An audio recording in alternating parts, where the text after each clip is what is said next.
They said he was too weak to work a farm, too thin to lift hay, too frail to survive a Kansas winter. But when the tornado came and the barn collapsed on top of her, Silas Crane, the mail-order husband everyone had mocked, crawled through hell itself to pull her out. This is the story of a man whose strength couldn't be measured in muscle, only in devotion. Stay until the end and comment what city you're watching from. I want to see how far this story travels.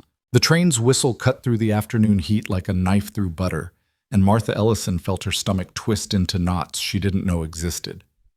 She stood on the wooden platform of Red Hollow Station, one hand clutching the telegram that had arrived 6 weeks prior, the other smoothing down the front of her best Sunday dress, though it was only Thursday, and the dress had seen better Sundays.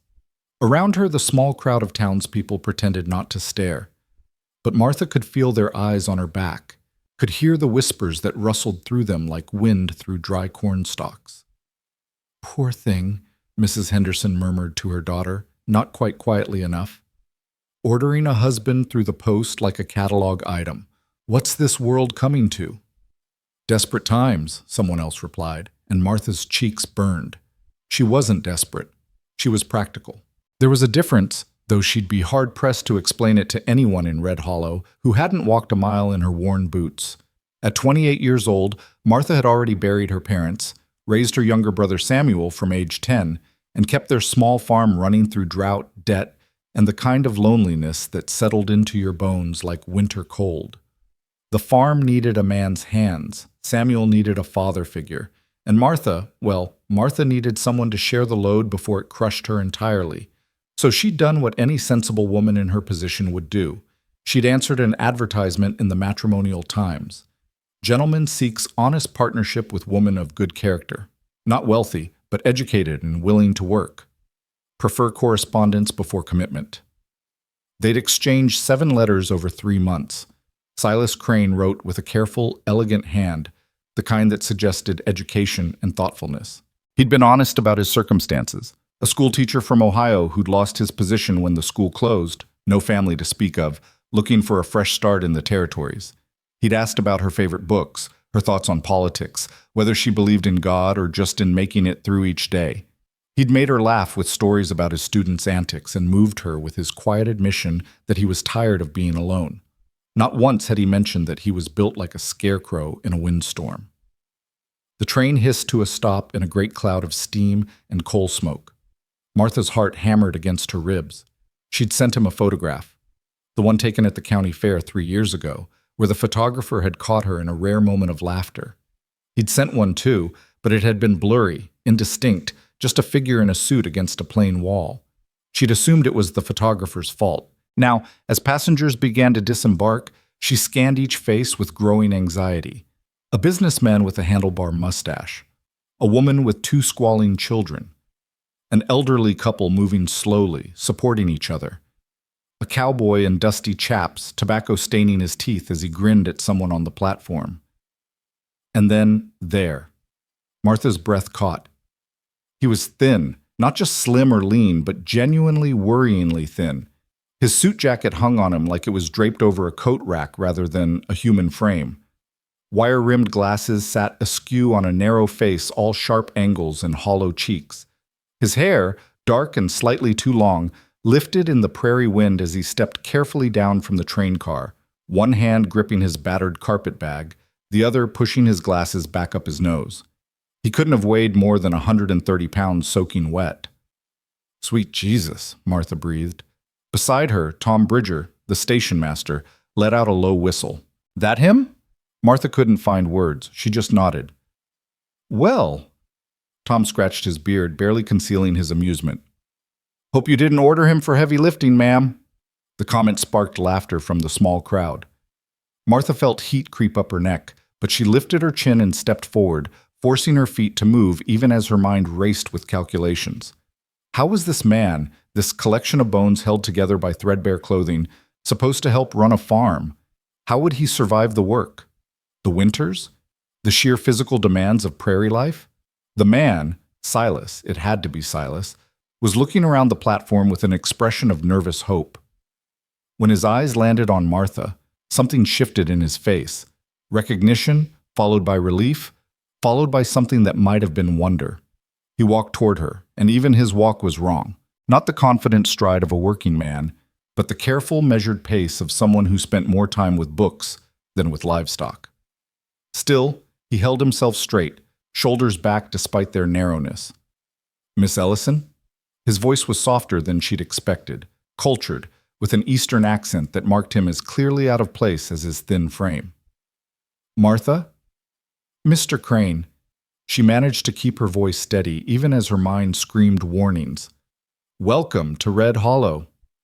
Please, call me Silas." He set down his carpet bag and extended his hand. His grip, when she took it, was gentle but not weak. His fingers were long, ink-stained, marked with the calluses of a man who held pens rather than plow handles. "I apologize for the delay. The train was held up in Dodge City. I hope you weren't waiting long." "No, Martha trailed off, acutely aware of the crowd watching them, judging. "I hope your journey was pleasant." "Long." Silas smiled, a shy expression that transformed his gaunt face into something almost warm. "But worth it, I think. Your letters made Kansas sound less like a destination and more like a possibility." It was such an odd thing to say, the kind of thing a poet might say, or a dreamer, not the kind of thing a farmer's husband should say. But before Martha could respond, Tom Bridger cleared his throat loudly. "Best get moving, folks. Got another train due in an hour." He shot Martha a look that was equal parts pity and amusement. "Congratulations on your marriage." They weren't married yet. That was supposed to happen at the church tomorrow, giving them both an evening to reconsider if either got cold feet. But Tom's tone made it clear what he thought of the match, and the ripple of laughter from the onlookers confirmed that the whole town shared his assessment. Martha felt her jaw tighten. "Thank you, Tom. We'll be going now." She turned to Silas, who was watching the exchange with an expression that was hard to read. Not defensive or embarrassed, just observant, like he was cataloging details for later consideration. "The wagon's this way." Martha picked up the smaller of his two bags before he could protest. It weighed almost nothing. "It's about a 40-minute ride to the farm." "I can carry that," Silas started, reaching for the bag. "I've got it." The words came out sharper than she'd intended. She softened her tone. "You must be tired from the journey." They walked to the wagon in silence, Martha painfully aware of the stares following them. She could practically hear the thoughts running through her neighbors' minds. That's her husband? That scarecrow? Good Lord, what was she thinking? The wagon was exactly where she'd left it, hitched to Patient, her elderly mare, who barely flicked an ear at their approach. Martha had loaded 2 bales of hay that morning, planning to stop by the Hendersons' place on the way home. Now, watching Silas carefully lift his carpet bag into the wagon bed, she wondered if that had been a mistake. "Before we go," Silas said quietly, still standing by the wagon, "I need to ask you something." Martha's stomach dropped. Here it came. He'd taken one look at the dusty town, the hard faces, the rough life ahead, and decided to get back on that train. She couldn't even blame him. "All right," she said, bracing herself. Silas pulled off his glasses and cleaned them on his handkerchief. A nervous gesture, she thought. When he put them back on, his eyes behind the lenses were the color of creek water in winter, gray-green and surprisingly direct. "In your letters, you were honest about what life would be like here. The work, the isolation, the hardship. I appreciated that honesty, and I tried to match it in my own responses." He paused, choosing his words carefully. "But I wasn't entirely forthcoming about my physical limitations." "I can see that," Martha said, then immediately regretted her bluntness. But Silas just nodded, unfazed. "I'm not a big man.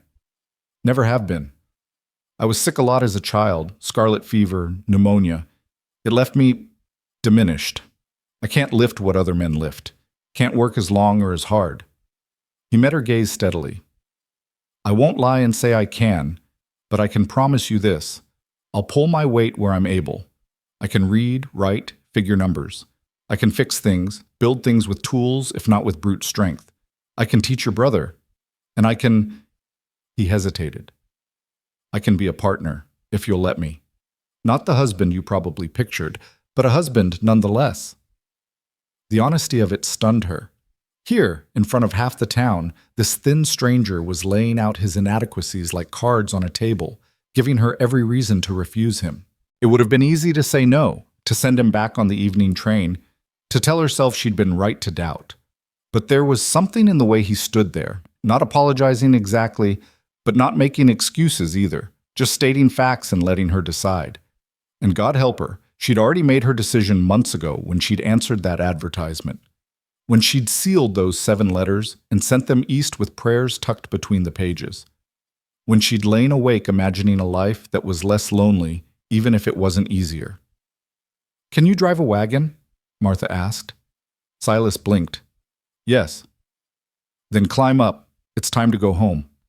Relief washed over his face, though he tried to hide it. He climbed onto the wagon seat, awkwardly, she noted, like someone unused to it, and Martha pulled herself up beside him. She took up the reins, clicked her tongue at patient, and the wagon lurched into motion. They rode in silence for the first 10 minutes, leaving Red Hollow behind and heading into the open prairie. The late afternoon sun painted the grasslands gold, and the wind carried the smell of dust and distant rain. It was beautiful country in its harsh way, but Martha had long since stopped seeing the beauty. Now she just saw the work, fields that needed plowing, fences that needed mending, 100 tasks that required strength she didn't have and couldn't afford to hire. "Those bales," Silas said suddenly, nodding toward the hay in the wagon bed. "Where are they going?" "Henderson Place. Their barn flooded last week, lost most of their wintered feed. We're helping each other out until they can recover." "We?" "The neighbors. That's how it works out here. You help because someday you'll need help." Silas nodded slowly, absorbing this. "In Ohio, we had barn raisings. Similar principle." "Similar," Martha agreed. Then, because the silence was becoming uncomfortable, "You taught school there?" "For 6 years, grades 1 through 8, all in one room." A small smile tugged at his mouth. "Chaos most days, but good chaos. I liked the work." "Why'd you leave?" The smile faded. "The town couldn't afford to pay me anymore. Too many families moved away after the mill closed. They offered to keep me on for room and board alone, but—" He shrugged. "A man has to be practical." Practical. The same word she'd used to justify her own choices. Maybe they had more in common than appearances suggested. "How old is your brother?" Silas asked. "Samuel, right?" 15, almost 16, smart boy, but he's had to work more than study these past few years. Father died when he was 10, mother 2 years after that. It's been hard on him." "I imagine it's been hard on you too." The simple observation, stated without pity or judgment, made Martha's throat tighten unexpectedly. She kept her eyes on the road. "We've managed." "I'm sure you have." Silas adjusted his glasses. "But managing and thriving are different things. Maybe together we can do more than just manage." It was a nice thought. Martha wanted to believe it. But as the wagon hit a rut and she watched Silas grab the seat to steady himself, his thin arms shaking with the effort, doubt crept back in like an unwelcome guest.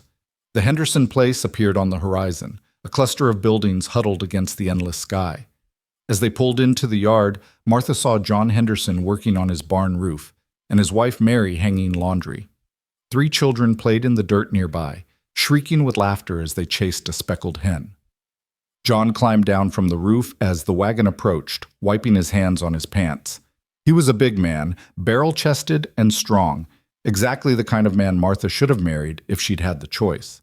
His expression shifted from friendly to curious as he took in Silas sitting beside her. "Martha, didn't expect you till tomorrow." His eyes flickered to Silas, questions written clear on his face. "Train came early." Martha set the brake and climbed down. "Brought your hay, and this is Silas Crane. We're getting married tomorrow." "Is that so?" John's handshake with Silas was probably harder than necessary. "John Henderson. That's my wife Mary, and those demons are our children." "Pleased to meet you," Silas said evenly. If the crushing handshake bothered him, he didn't show it. "Help me unload this hay, will you?" John was already moving to the wagon bed. "Silas doesn't—" Martha started, but Silas was already following John. She watched, heart in her throat, as John grabbed one of the heavy bales with practiced ease and hefted it onto his shoulder. Silas looked at the second bale, then at his own arms, and Martha could see the calculation happening. He bent, got his arms around the bale, and tried to lift. The bale moved approximately 6 inches before Silas had to set it down, breathing hard. "Heavy," he said simply. John's expression was carefully neutral, but Martha saw the judgment there. Kansas hay, dense as they come. "Let me try a different approach." Silas studied the bale for a moment, then began rolling it toward the edge of the wagon. "Could you grab that end if I lower it down?" Together, with Silas maneuvering and John taking the weight, they got the second bale off the wagon. It wasn't graceful, and it took 3 times as long as it should have, but they managed. "Appreciate the help," John said when they were done. His tone suggested he was being generous with the word help. "You folks want to come in for coffee?" "Thank you, but we should get home before dark." Martha wanted nothing more than to escape the awkward tension. "Give our best to Mary." Back on the wagon, heading toward home, Silas was quiet for a long time. Finally, he spoke. "I'm not going to be able to do that, am I? Lift bales like that." Martha could have lied, could have offered false encouragement. Instead, she chose honesty. "No." "I see. But there are other things. I know." Silas cut her off gently. "You don't have to list them to make me feel better. I know what I can and can't do.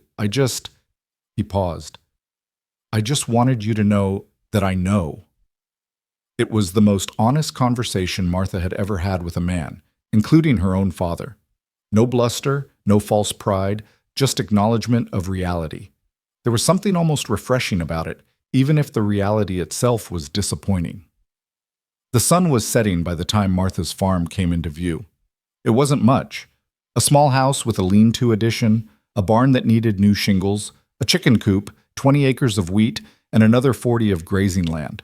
The fence posts marched away toward the horizon like crooked teeth, several leaning badly. Samuel was in the yard splitting firewood when they pulled up. He paused mid-swing, axe raised, as he caught sight of Silas. Martha's heart sank at the expression on her brother's face, surprise giving way to barely concealed disappointment.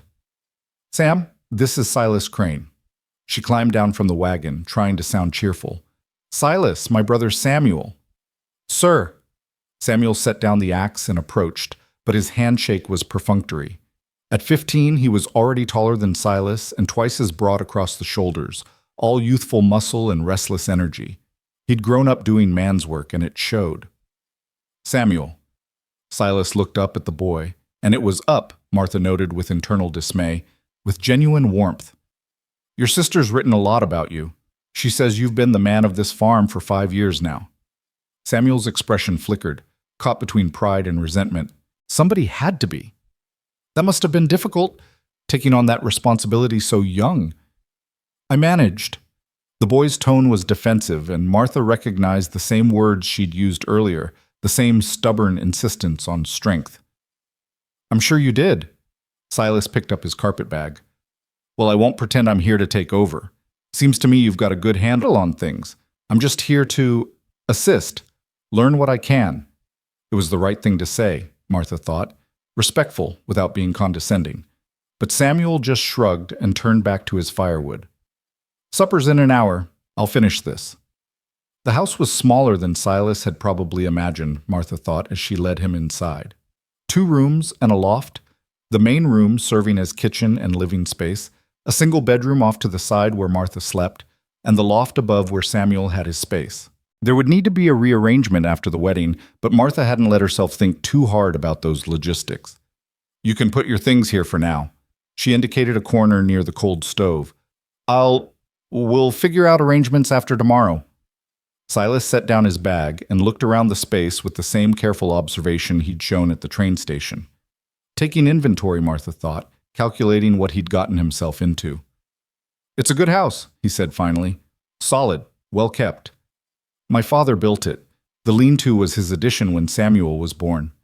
Martha busied herself with lighting the stove, needing something to do with her hands. "It's not fancy, but it keeps the weather out." "Fancy is overrated." Silas removed his jacket and hung it carefully on a peg by the door. In just his shirt, he looked even thinner, his collarbones sharp beneath the fabric. "What can I do to help with supper?" Martha almost told him to sit down and rest, But something in his expression stopped her. He was offering to work, not asking for charity. Can you peel potatoes? I can learn. She handed him a knife and a bowl of potatoes, then showed him the technique. His hands were clumsy at first, more accustomed to chalk and books than kitchen knives, but he caught on quickly. They worked in companionable silence, the only sounds the scrape of peeling and the crackle of the fire coming to life in the stove. Samuel came in just as Martha was putting the stew pot on to boil. He'd cleaned up at the pump outside, his hair dark with water, and he nodded to the table. I'll set it. Supper was a quiet affair. Martha had made venison stew, the last of the meat from a deer Samuel had shot in early fall, with potatoes, carrots, and the herbs she'd managed to keep alive in her kitchen garden. It wasn't fancy, but it was filling, and there was enough of it. Silas ate with evident appreciation, though Martha noticed he took smaller portions than Samuel did. The boy, meanwhile, was putting away food like there was no tomorrow, growing body demanding fuel. Between them, Martha picked at her own meal, too aware of the awkwardness to have much appetite. This is excellent, Silas said after a few bites. Is that sage I'm tasting? And a little thyme. Martha was oddly pleased he'd noticed. My mother taught me.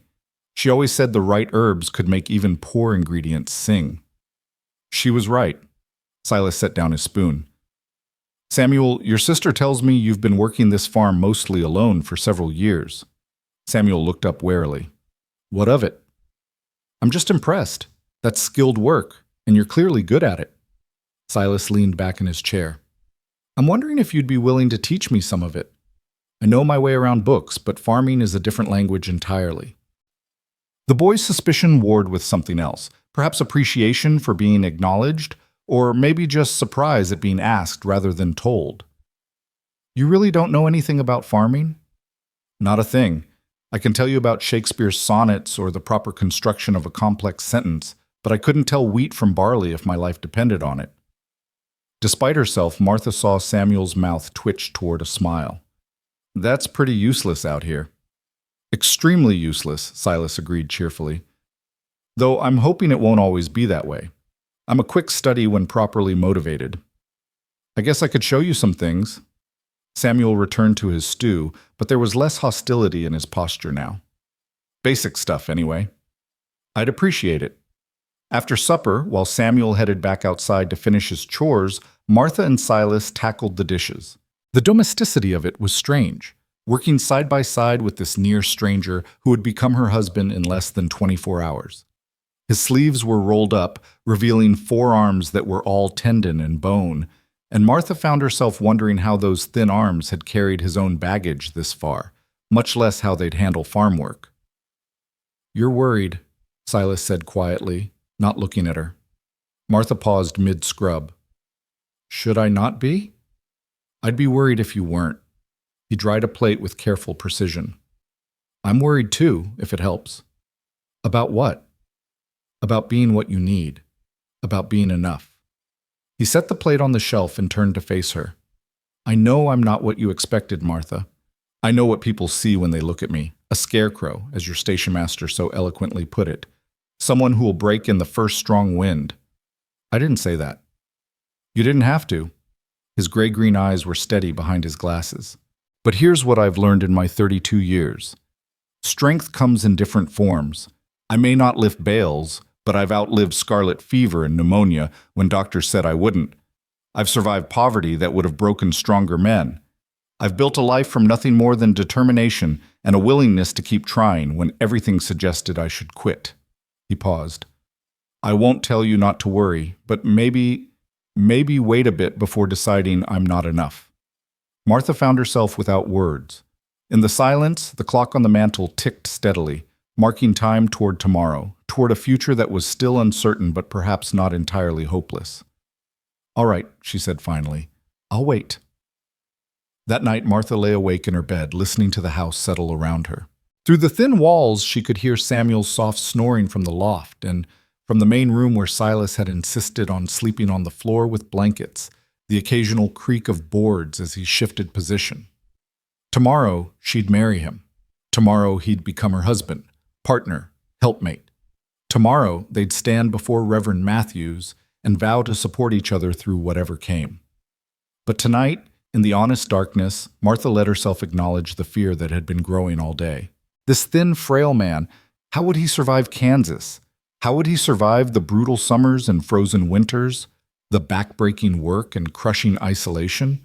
How would he lift what needed lifting, bear what needed bearing? And if he couldn't, when he couldn't, what then? Would she have traded her loneliness for a different kind of burden? Would she spend her life worrying about him instead of leaning on him? Through the wall, she heard Silas cough, a dry, harsh sound that suggested weakness in his lungs. Martha closed her eyes and tried to pray, but the words wouldn't come. Instead, she just whispered into the dark, "Please, please let this work." But the darkness offered no guarantees, only the promise of morning and whatever came with it. Outside, the Kansas wind swept across the prairie, indifferent to human hopes and fears. And somewhere in the distance, thunder rumbled, a reminder that storms always came eventually, and when they did, you'd better hope your shelter was strong enough to hold. Morning came too quickly, announced by roosters crowing and the pale light of dawn creeping through the thin curtains. Martha had barely slept, and when she finally dragged herself from bed, her eyes felt gritty and her head ached with exhaustion. Today was her wedding day, though it felt nothing like she'd imagined wedding days should feel when she was a girl dreaming in her mother's kitchen. She dressed carefully in the dove-gray dress she'd worn to her mother's funeral, the nicest thing she owned, and braided her hair with fingers that trembled slightly. Through the wall, she could hear movement in the main room, the clatter of the stove being stoked, the smell of coffee beginning to brew. When she emerged, Silas was already dressed in his suit, the same one from yesterday, she realized, probably the only one he owned, and had somehow managed to make breakfast. Johnny cakes were warming on the griddle, and he'd found the jar of preserves she'd made last summer. "Good morning," he said, looking up from the stove. His hair was neatly combed, his glasses clean, and if she didn't look too closely at the way his collar hung loose around his thin neck, he looked almost presentable. "I hope you don't mind. I thought you might want to sleep a bit longer." "You didn't have to do this." Martha moved to the table, surprised by the gesture. "I wanted to." He flipped a Johnny cake with surprising dexterity. "Besides, I figured I should start earning my keep somewhere. If I can't lift bales, I can at least manage breakfast." Samuel clattered down from the loft, his hair standing up in all directions. He stopped short at the sight of Silas cooking, something crossing his face too quickly for Martha to read. Then he shrugged and sat down at the table. "Smells good," he admitted grudgingly. They ate in relative silence, each lost in their own thoughts about what the day would bring. The wedding was set for 10 o'clock at the small church in Red Hollow, and Martha knew the whole town would turn out, not out of love for her necessarily, but because there was precious little entertainment on the prairie, and a spinster marrying a mail-order husband made for fine gossip. The ride back to town felt both too long and too short. Silas drove the wagon this time, his hands light but steady on the reins, and Martha found herself studying him from the corner of her eye. In the morning light, he looked less like a scarecrow and more like what he actually was, a man who'd been worn thin by life but hadn't broken yet. There was something in the set of his jaw, the way he held himself upright despite his obvious physical limitations, that suggested a different kind of strength than what she'd been looking for. But was it enough? That question gnawed at her as Red Hollow's buildings appeared on the horizon. The church was small, whitewashed, with a bell tower that leaned slightly to the left from years of Kansas wind. Reverend Matthews was waiting on the steps, his Bible tucked under one arm, his expression kindly but reserved. He was a practical man who'd married dozens of couples on the frontier, and he knew better than most that marriages out here were often matters of survival rather than romance. "Martha, Mr. Crane." He shook both their hands. "Shall we proceed?" Inside, the church was already half full. Martha recognized most of the faces, the Hendersons in the second pew, Tom Bridger from the station near the back, the widow Morrison with her perpetual frown, young Sally Chen with her parents. All eyes turned as Martha walked down the short aisle, with Silas beside her, and she heard the whispers start immediately. "Lord have mercy, he's a twig. Give him one winter, he'll be dead." Poor Martha. Out of the frying pan. Silas's expression didn't change, but Martha saw his jaw tighten almost imperceptibly. She wanted to turn around and tell them all to mind their own business, to give him a chance before passing judgment. But this was the frontier, and judgment came quick as lightning and twice as harsh. Samuel slid into the front pew as they reached the altar. Reverend Matthews opened his Bible and began the familiar words of the marriage ceremony, words that had joined countless couples in this very spot. Martha tried to focus on them, on their meaning and weight, but her mind kept wandering to the whispers behind her, to the thin man standing at her side, to the enormous gamble she was taking. Do you, Martha Jean Ellison, take this man to be your lawfully wedded husband, to have and to hold from this day forward, for better or worse, for richer or poorer, in sickness and in health, until death do you part? Martha looked at Silas. His gray-green eyes met hers steadily. No expectation in them. No demand. Just a quiet question. Are you sure? She thought about her empty house, her struggling farm, her brother growing up too fast with too much responsibility. She thought about 7 letters that had made her laugh and think and feel less alone. She thought about a man honest enough to admit his limitations rather than hide them. I do, she said, and meant it. And do you, Silas John Crane, take this woman to be your lawfully wedded wife, to have and to hold from this day forward, for better or worse, for richer or poorer, in sickness and in health, until death do you part? I do. Silas's voice was quiet but firm, carrying clearly through the small church. Then, by the power vested in me by the territory of Kansas, I pronounce you husband and wife. Reverend Matthews closed his Bible. You may kiss your bride.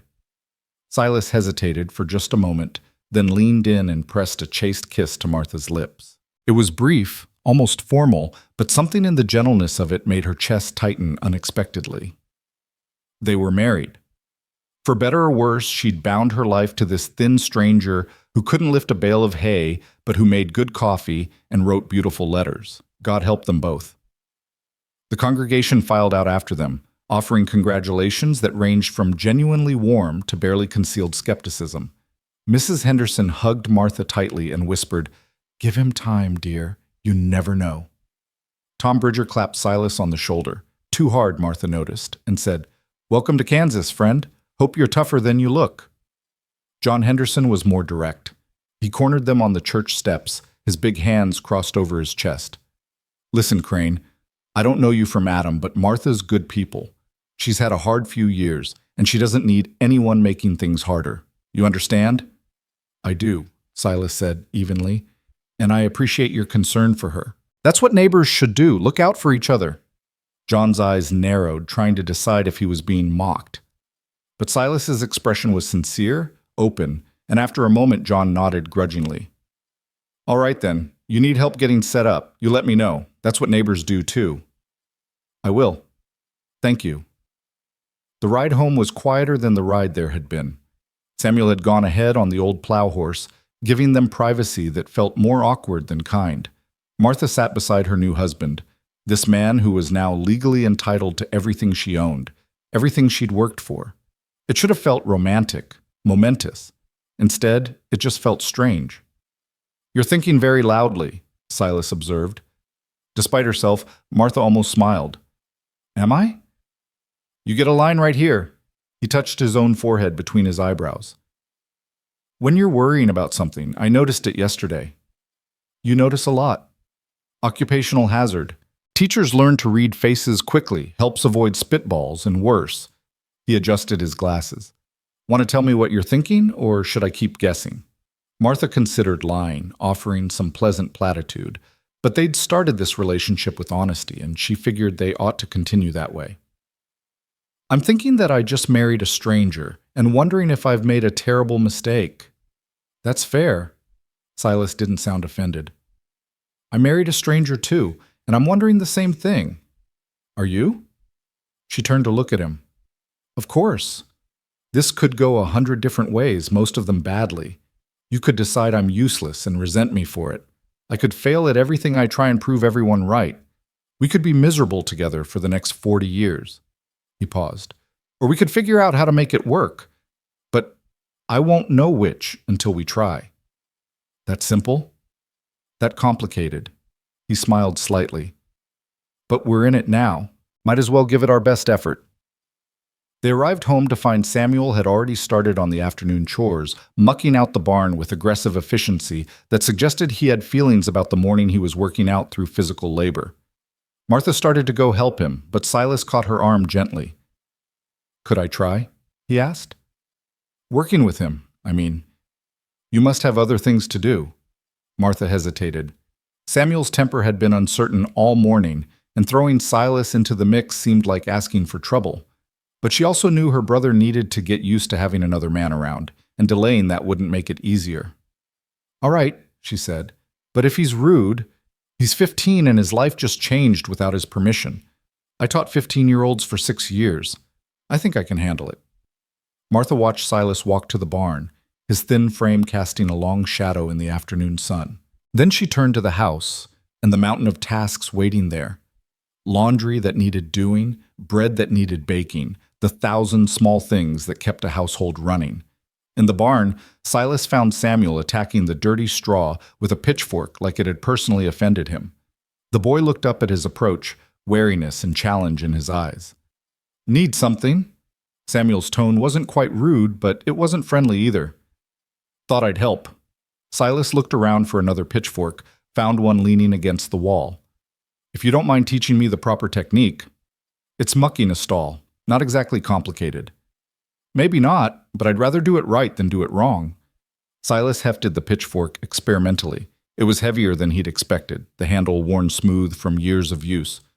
Besides, if we're going to be working together, we might as well start somewhere. Samuel stabbed his pitchfork into the straw pile. You mean if you last that long? There it was, the heart of the matter, laid bare with adolescent bluntness. Silas set down his pitchfork and leaned against the stall door. You think I'm going to leave? I think you took one look at this place and realized what you signed up for. I think you're going to try for a few weeks, maybe a month, and then you'll head back east where things are easier. Samuel's voice was hard, but underneath Silas heard something else. Fear, maybe, or hurt. That's what men do. They leave. Your father didn't leave. He died. Same result. Samuel kicked at the straw. Martha's been the only constant thing in my life since I was 10. She's worked herself half to death keeping this place running, keeping me fed and clothed. And now she's married you, and everyone in town thinks you'll either die or run before winter. So forgive me if I'm not thrilled about the situation. The honesty of it was brutal, but Silas appreciated it more than false politeness. He'd rather know where he stood, even if where he stood was on very shaky ground. You're right to be skeptical, he said finally. I'm not strong like your father probably was. I'm not even strong like you are. I can't promise I won't die, although I've been managing not to for 32 years despite everyone's predictions otherwise. And I can't promise this will work out the way your sister hopes. Then why are you here? Because I was tired of being alone. Because your sister's letters made me think maybe there was a place in the world where I could be useful, even if I'm not what most people consider strong. Because I thought... He paused, choosing his words carefully. I thought maybe strength comes in different forms, and maybe this family could use a different kind. Samuel was quiet for a long moment, studying him with eyes that seemed too old for 15. What kind of strength do you have? I'm still figuring that out, Silas admitted, but I'm not going anywhere while I do. That's a promise. Promises are easy to make, and hard to keep, I know. Silas picked up his pitchfork again. So watch me keep this one. Now, are you going to teach me how to muck this stall properly, or should I just guess? The ghost of a smile flickered across Samuel's face. You guess wrong. You'll hurt yourself. These pitchforks are heavier than they look. Everything on a farm is heavier than it looks, Silas said dryly. I'm learning that quickly. They worked together for the next hour, Samuel demonstrating techniques and Silas following as best he could. It was harder work than teaching had ever been, even on his worst days managing 30 students in a hot classroom. Within 20 minutes, his back ached. Within 40, his hands were blistered despite the calluses from holding pens. By the time they finished, he was sweating through his shirt and breathing hard. But the stall was clean, and Samuel was looking at him with something approaching respect. You're slower than molasses, the boy observed, but you don't quit. I'll give you that. High praise indeed. Silas leaned on his pitchfork, trying to catch his breath. What's next? Next, you should probably rest before you keel over. You look like death.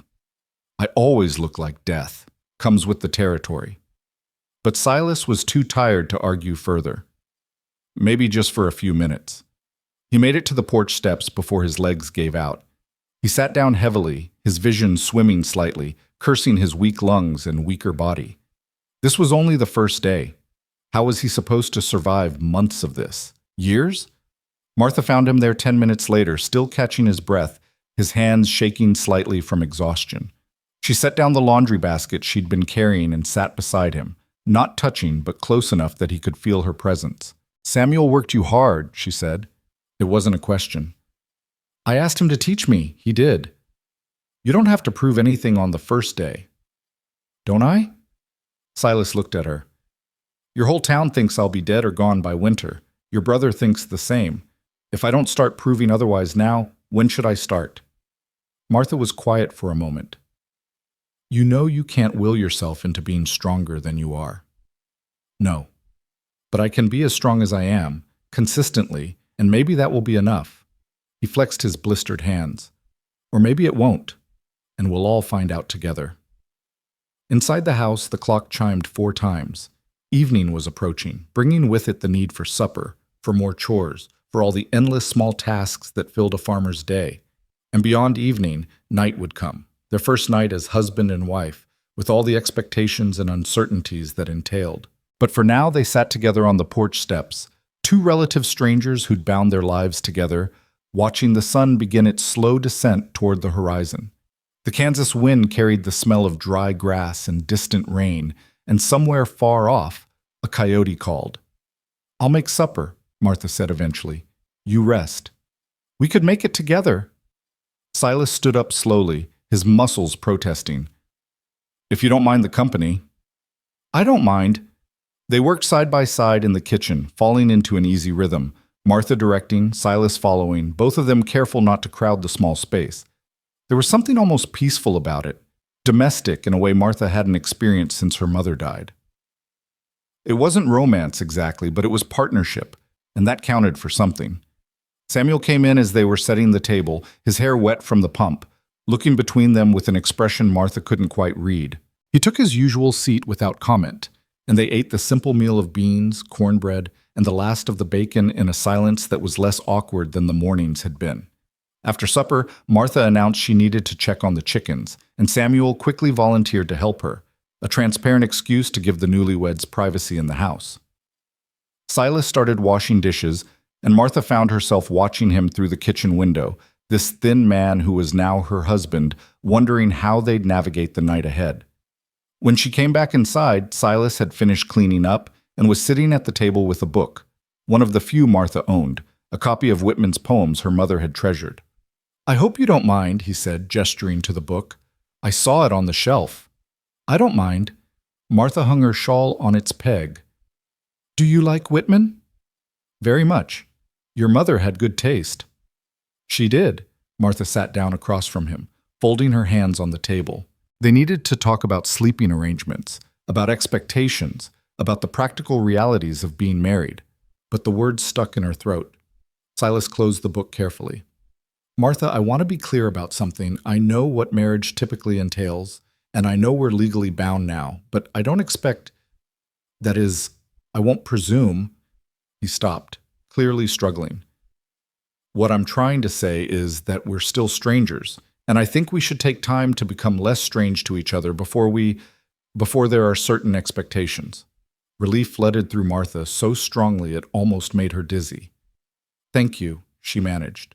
We'll figure out sleeping arrangements however you're comfortable. I'm perfectly fine on the floor, or we could hang a curtain for privacy, or... We'll hang a curtain, Martha decided.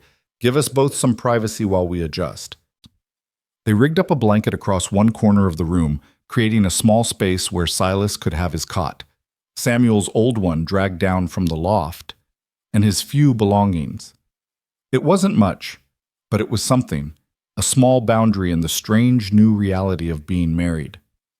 That night, lying in her own bed with her husband sleeping just feet away behind a thin blanket, Martha listened to the sounds of the house. Samuel's breathing from the loft, the wind outside, the creak of Silas shifting on his cot. It should have felt wrong, or at least strange. But instead, there was something almost comforting about not being the only adult awake and alert, the only one bearing the weight of keeping everyone safe through the night. The days that followed settled into a new rhythm, awkward at first but gradually smoothing into something almost comfortable. Silas rose early every morning and made coffee, a task he'd claimed as his own. He worked alongside Samuel learning farm tasks, moving slower than any man Martha had ever known, but with a determination that was hard to dismiss. He couldn't lift what needed lifting, couldn't work as long as Samuel could, but he found other ways to contribute. He repaired the broken gate on the chicken coop using wire and patience. He mended harnesses with careful stitches that held better than Martha's rushed ones ever had. He helped with the harvest, working at his own pace, taking breaks when his breathing became labored but always coming back. And in the evenings, he taught Samuel.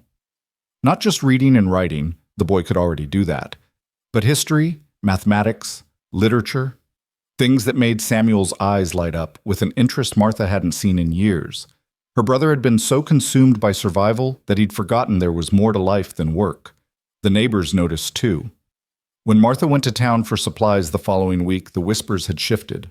They still doubted Silas would make it through winter, still questioned his usefulness, but there was a grudging acknowledgement that he was trying, at least. That counted for something on the prairie, where trying was often the difference between making it and breaking. 3 weeks into the marriage, John Henderson stopped by with a proposal. "Got a fence needs mending on the eastern border," he said, directing his words mostly to Samuel. "Could use some help if you've got a day to spare. Pay you in grain for winter." "We'll be there," Samuel said immediately, then glanced at Silas. "I mean, Silas and I will come." John's expression was doubtful. "It's heavy work, son. Fence posts need replacing." "I can dig post holes," Silas said quietly, "and I can work a saw. Between the two of us, we'll manage." "If you say so." John didn't sound convinced, but he nodded. "Tomorrow morning, then, early." That night, Martha watched Silas pack tools with careful deliberation, checking each one twice. His hands, she noticed, had developed new calluses to go with the ink stains. His face had more color from working in the sun, though he was still far too thin. "You don't have to prove anything to John Henderson," she said. "I'm not doing it for him." Silas looked up from the toolbox. "I'm doing it because neighbors help each other, and we're neighbors now. Besides, I need the practice. The only way I'm going to get stronger is by working. And if you hurt yourself, then I'll heal and try again." He smiled slightly. "I'm stubborn, Martha. It's one of my better qualities." The next morning, Silas and Samuel left before dawn, riding together in the wagon. Martha watched them go, her heart tight with worry she couldn't quite name. She spent the day working through chores with unusual vigor, trying not to imagine all the ways Silas could injure himself. They returned just before supper, both filthy and exhausted. Samuel was grinning, though a real smile Martha hadn't seen in months. And Silas looked half dead, his face gray with exhaustion, his hands bloody from rope burns. But there was satisfaction in his eyes. "We did it," Samuel announced. "Fixed half the fence already. John said we're the best team he's seen in months." "He said that?" Martha helped Silas down from the wagon, feeling how much he was shaking. "Well, he said, you boys didn't screw it up too bad." Samuel's grin widened, but for Mr. Henderson, that's high praise. That night, Martha insisted on treating Silas's hands, wrapping them in clean cloth after washing away the blood and dirt. He sat patiently while she worked, too tired to protest. "You worked too hard," she said, not quite scolding. "Probably, but we got it done." "At what cost?" "At the cost of some skin and a lot of soreness. I'll live." He looked at his bandaged hands. "And tomorrow I'll do it again. That's what farmers do, isn't it? They get up and do it again." Martha met his eyes, seeing the determination there mixed with exhaustion. He was fighting so hard to be enough, to prove he belonged here. Part of her wanted to tell him to stop, to rest, to accept his limitations. But another part, a growing part, was beginning to understand that this stubborn refusal to quit was its own kind of strength. Yes, she said finally. That's what farmers do. The weeks blurred into a month, and then 6 weeks. October arrived with cooler temperatures and the first hints that winter was coming. The wheat harvest finished successfully, with Silas working shorter hours than Samuel but contributing nonetheless. They had enough grain stored for winter, enough hay for the livestock, enough firewood stacked against the coming cold. The house settled into new patterns. Samuel's resentment faded into something like cautious friendship. Martha found herself relying on Silas for small things, his opinion on repairs, his help with evening tasks, his quiet presence at the end of long days. And the blanket curtain between them came down one night without discussion, replaced by an understanding that they could share space without demanding more than either was ready to give. They still hadn't consummated the marriage, but they'd built something else, a partnership based on mutual respect and growing trust. It wasn't what Martha had imagined when she'd sent those first letters east, but it was real, and it was working. Then, 7 weeks after the wedding, the first real test came. Martha woke to the sound of Silas coughing, harsh, wet, rattling coughs that spoke of lungs filling with fluid. She lit a lamp and found him curled on his side, his breathing labored, his face flushed with fever. "It's nothing," he managed between coughs. "Just a cold. I'll be fine by morning." But morning brought worse, not better. The fever climbed, the coughing intensified, and when Martha pressed her hand to his forehead, the heat shocked her. She'd seen this before. Pneumonia, the killer of the frontier, especially dangerous for someone with weak lungs like Silas. "Samuel," she called up to the loft, trying to keep her voice steady. "Ride to town. Fetch Dr. Pritchard. Tell him it's urgent." The boy scrambled down, took one look at Silas, and ran for the barn without asking questions. Martha heard the horse galloping away moments later, and then she was alone with her sick husband, watching him struggle for breath. This was it, she thought, the moment everyone had predicted. Silas Crane, too weak for Kansas, brought down by the first real illness of the season. Part of her wanted to rage at the unfairness of it. He'd worked so hard, tried so desperately to prove himself. But the frontier didn't care about effort or determination. It took who it wanted, when it wanted. She spent the day fighting the fever with cool cloths and willow bark tea, forcing him to drink even when he could barely swallow. His breathing grew worse, each inhalation a visible effort, and Martha found herself praying with an intensity she hadn't felt since her mother's death. "Don't you dare," she whispered, gripping his hot hand. "Don't you dare die on me, Silas Crane. We have a deal." His eyes fluttered open briefly, fever bright and unfocused. "Not planning to," he rasped. "Too stubborn." Dr. Pritchard arrived at sunset, his expression grim as he examined Silas. "Pneumonia," he confirmed what Martha already knew. "Bad case too, with lungs like his." He trailed off, not needing to finish the sentence. "What can we do?" Martha demanded. "Keep the fever down, keep him drinking, keep him breathing." The doctor pulled out a bottle of medicine. "Give him this every 4 hours. And pray, Mrs. Crane. That's about all we can do." For 3 days, Martha barely slept. She kept vigil by Silas's side, sponging his fevered skin, forcing medicine down his throat, propping him up when the coughing threatened to choke him. Samuel helped when he could, but the farm still needed tending, so it was mostly Martha alone with her husband, watching him fight for every breath. On the third night, the fever peaked. Silas's breathing became so labored that Martha thought each breath might be his last. She held his hand and talked to him, about the farm, about his letters, about the life they were building together. She didn't know if he could hear her, but she talked anyway, unwilling to let him slip away in silence. "You promised," she said, her voice breaking. "You promised you wouldn't leave. You said you'd pull your weight where it counts. Well, it counts here, Silas. It counts now. So fight. Please, fight." As dawn broke on the 4th day, the fever finally broke. Silas's breathing eased, his color improved, and when he opened his eyes, they were clear for the first time in days.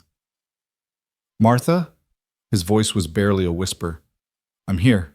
She gripped his hand tighter. "You're going to be all right." "Told you." "Stubborn." Despite everything, Martha laughed. A sound caught between relief and exhaustion, and something that might have been the beginning of love. Recovery was slow, measured in days that stretched like taffy in the Kansas sun. Silas could barely sit up without his head spinning, could barely speak without coughing, and the simple act of crossing the room left him breathless and shaking. Dr. Pritchard had warned Martha it would be weeks before he was back to even his baseline strength, and she'd nodded grimly, already calculating how they'd manage the work with one man down. But what she hadn't expected was how the illness changed things between them. On the 5th day after the fever broke, Martha brought him broth and found him trying to stand, one hand gripping the bedpost, his legs trembling with the effort. She set down the bowl and moved to his side without thinking, slipping her arm around his waist to steady him. "What are you doing?" she asked, though her tone held more concern than anger. "Trying not to be useless." His voice was still rough, scraped raw from days of coughing. "I need to get up, move around. Can't build strength lying in bed. You need to heal. I am healing, but I'll heal faster if I'm moving." He looked at her, and something in his expression was different than before. Softer, maybe, or more open. "I heard you, you know. When I was sick." Martha felt heat rise to her cheeks. "I don't know what you're talking about." "You do." Silas managed a weak smile. "You told me not to leave, said we had a deal. You were delirious with fever. You probably imagined it." "I imagined a lot of things during those 3 days, but not that." He squeezed her hand gently. "Thank you, Martha, for fighting for me when I couldn't fight for myself." She didn't know what to say to that, so she just helped him to the chair by the window and handed him his broth.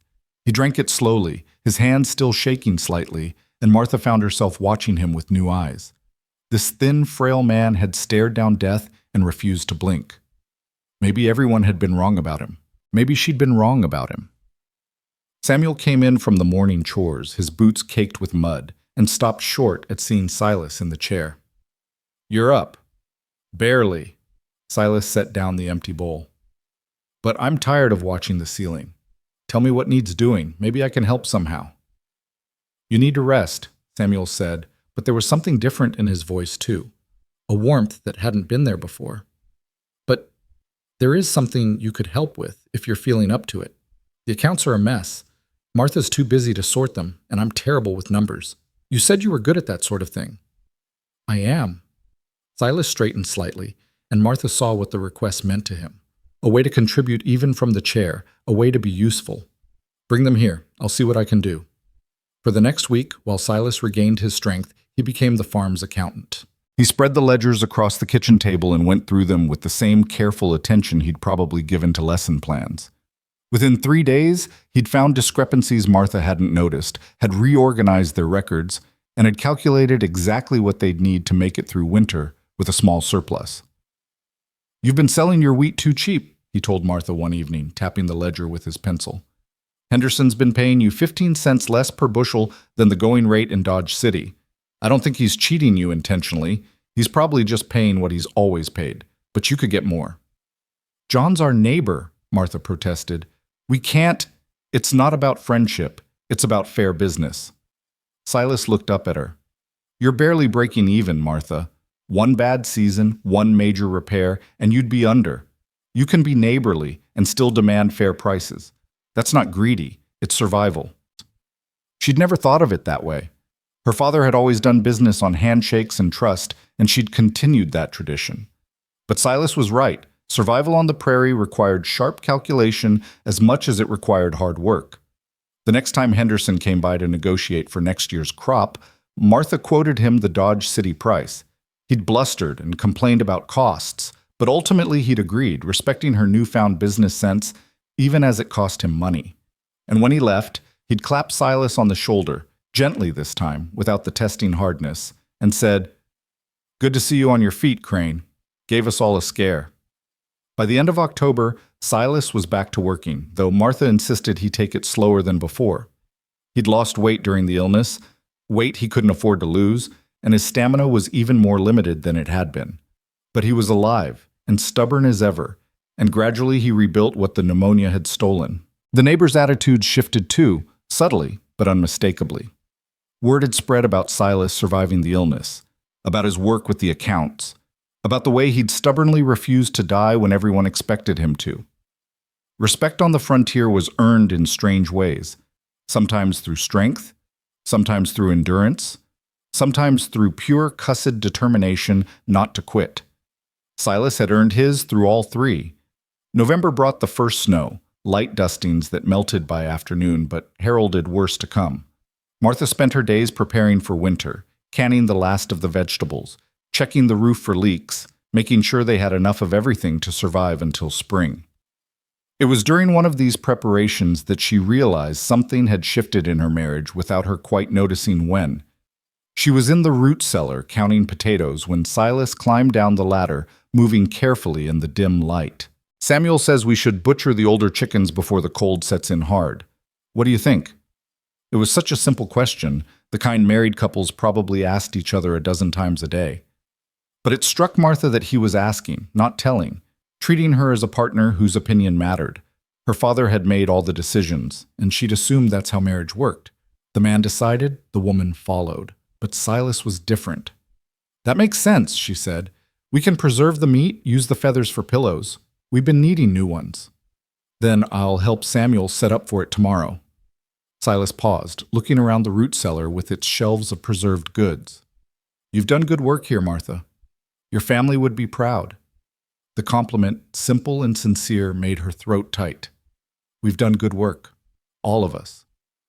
Have we? He met her eyes in the cellar's dim light. I've been thinking lately, wondering if I've been more burden than help. The pneumonia set us back, cost us money for the doctor, time you couldn't spare. Stop. Martha surprised herself with the force of the word. Just stop. Yes, you got sick. Yes, it was hard. But you survived and you came back and you're here. That counts for more than you know. Does it? His voice was quiet, vulnerable in a way she'd rarely heard. Because sometimes I look at what needs doing and I know I can't do half of it. I know Samuel could do more without having to slow down for me. I know you could have married someone stronger, more useful. I married you. Martha stepped closer, close enough to see the uncertainty in his gray-green eyes. Not someone else. You. And maybe I didn't know what I was getting into. Maybe neither of us did. But we're here now, and we're making it work. So stop questioning whether you're enough. You are. Silas was quiet for a long moment. Then he smiled. A real smile. Not the shy half-expression she'd grown accustomed to. When did you start believing that? When you refused to die. She said it simply, honestly. When you kept getting up every morning even when everything hurt. When you found ways to help that I never would have thought of. When you treated my brother like he mattered and not like cheap labor. When you... She stopped, surprised by how much she had to say. When I what? He prompted gently. When you became part of this place, she finished. Part of this family. The words hung in the cold cellar air between them, heavy with meaning neither of them had quite expected. Then Silas reached out and took her hand, his grip warm despite the chill. I'm glad I answered your advertisement, he said quietly. Even with everything, the doubt, the struggle, nearly dying. I'm glad. So am I. And Martha meant it with a certainty that would have shocked her 2 months ago. They climbed out of the cellar together, and that night the blanket curtain came down permanently. They still slept in separate beds.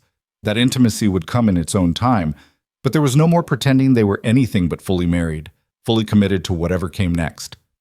Winter arrived in earnest in mid-November with a blizzard that howled across the plains like something alive and hungry. Martha had lived through Kansas winters before, but this one felt different. Maybe because there was more at stake now, more people depending on the preparations she'd made. They were trapped in the house for 3 days while snow piled against the walls and wind screamed through every crack in the boards. Samuel fretted about the livestock, but Silas kept him occupied with lessons, turning the forced confinement into an opportunity. They read together, worked through mathematics problems, discussed history and science and literature. Martha listened while she worked on mending, amazed at how patient Silas was, how he could make even dry subjects interesting. Did you ever want children of your own? She asked one evening while Samuel slept in the loft, and they sat by the stove's warmth. Silas looked up from the book he'd been reading. I suppose I never thought I'd have the chance. Teaching other people's children seemed like the closest I'd get. And now? Now I'm teaching your brother, which feels close enough. He paused, studying her face. Are you asking if I'd want children with you? Martha felt heat rise to her cheeks. They'd been married 2 months and still hadn't consummated the marriage, still slept in separate beds like polite strangers. The question felt presumptuous and intimate all at once. "I don't know what I'm asking," she admitted. "I just realized I don't know much about what you want. From this marriage, from this life." Silas set down his book and leaned forward, elbows on his knees. "What do I want? I want to wake up every morning and not feel like I'm failing. I want to pull my weight, even if the weight I pull is different than what others pull. I want Samuel to have chances I never had. Education, options, a future beyond just surviving. I want this farm to thrive, not just endure." He paused. "And I want you to be happy, Martha, whatever that takes. What about your happiness?" "I'm getting there." He smiled slightly. "It's been a long time since I felt like I belonged anywhere. This place, this family. It's starting to feel like home. That's more happiness than I've had in years." The blizzard finally broke on the 4th day, revealing a world transformed by snow. They dug their way out of the house and to the barn, relieved to find the livestock had survived, though they'd used considerable feed. The next weeks were a constant battle against the cold, hauling water that froze in buckets, breaking ice in the trough, keeping the stove fed with wood that seemed to burn faster than they could cut it. But they managed. Day by day, task by task, they managed. It was during one of these brutal winter days that disaster struck. Samuel was chopping wood near the barn when the axe head, loosened by the cold, flew off mid-swing and caught him across the left arm. He stumbled into the house, bleeding through his coat, his face white with shock and pain. Martha and Silas both moved at once. Martha grabbed clean cloth while Silas eased Samuel into a chair and carefully removed the coat. The wound was deep, bleeding heavily, and Martha's hands shook as she pressed cloth against it. "Hold this." Silas took her hands and placed them firmly on the wound. "Press hard. Don't let up." Then he was moving with sudden purpose, gathering supplies. More cloth, the bottle of whiskey they saved for emergencies, needle and thread. "You know how to do this?" Martha asked, voice tight. "I've sewn up my share of children's injuries. This isn't much different, just deeper." Silas was already threading the needle, his hand steady despite his general frailty. "Samuel, this is going to hurt. The whiskey will help." "I don't need—" Samuel started, but Silas was already pressing the bottle to his lips. "Drink. That's not a request. It's medical necessity." The boy drank, coughing at the burn, and Silas waited until the alcohol had time to dull the edges before he began cleaning the wound. His hands were gentle but efficient, and Martha watched in amazement as this man who couldn't lift a bale of hay stitched her brother's arm with the precision of a surgeon. "Where did you learn this?" she asked, still pressing cloth to stem the bleeding while he worked. "When you teach in a one-room schoolhouse, you become doctor, nurse, and parent all at once." Silas's voice was calm, focused. "Had a boy split his head open on a desk corner once. Doctor was 2 hours away. I did what needed doing." Samuel hissed in pain as the needle pierced skin, but he stayed still, teeth gritted. Silas talked to him the whole time, keeping his voice low and steady, telling stories about his students' mishaps, making the boy focus on something other than the pain. When he finally tied off the last stitch, Samuel's arm was neatly closed. The bleeding stopped. Silas wrapped it in clean cloth and then slumped back in his chair, his hands trembling now that the crisis had passed. "You'll be sore for a while," he told Samuel, "and you need to keep it clean and dry. But you'll heal." "Thank you."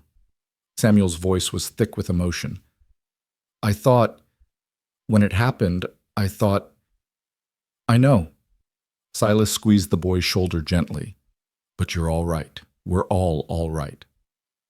That night, after Samuel had been settled in the loft with instructions to rest, Martha found Silas sitting at the table, his hands wrapped around a cup of cold coffee. He looked exhausted, the kind of deep weariness that went beyond physical. "That was amazing," she said, sitting across from him. "What you did today?" "It was necessary." "It was more than that. You saved him from infection, maybe worse. And you were so calm, so sure of yourself." Silas looked down at his hands. "When I was sick with pneumonia, lying there feeling useless, I kept thinking about all the ways I was failing you, all the things I couldn't do, couldn't be. And then today, When Samuel came in bleeding, I realized something. What's that? That strength isn't just about lifting heavy things. Sometimes it's about steady hands when everyone else is shaking. Sometimes it's about knowing what to do when others don't. Sometimes it's about being calm in a crisis. He met her eyes. I'll never be the husband who can throw bales like John Henderson, but maybe I can be the husband who knows how to stitch wounds and balance accounts and teach your brother calculus. Martha reached across the table and took his hand. You already are that husband. You have been since the day you arrived. Something shifted in his expression, and for the first time since they'd met, Martha saw him without the protective layer of self-deprecation, without the constant measuring of himself against others.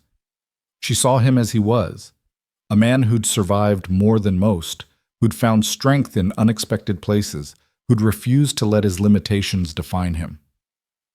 Martha, he said quietly, and there was a question in the way he said her name. She understood what he was asking. They'd been married 3 months, had built trust and partnership, and something that was beginning to feel like love.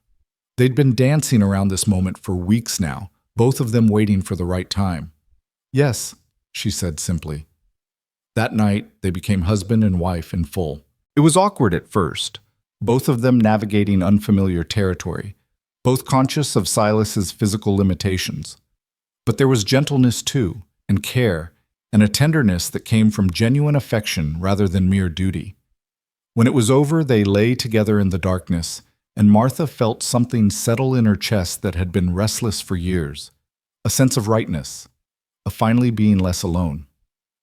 I love you, Silas whispered, and it was the first time either of them had said the words. Martha took a breath, feeling the weight and truth of her own feelings. I love you too. The words hung in the air between them, simple and profound, and outside the window the Kansas wind sang its endless song across the frozen prairie. December brought more snow and colder temperatures, but the house felt warmer somehow, filled with something more than just the heat from the stove. The three of them had found their rhythm, each contributing what they could, supporting each other's weaknesses with their strengths. Samuel's arm healed cleanly, leaving only a thin scar and a story to tell. The livestock survived, the food held out, and Martha found herself feeling something she hadn't felt in the 6 years since her father died. Hope. Real hope. Not just the grim determination to survive another day, but actual optimism about the future. Christmas came quietly.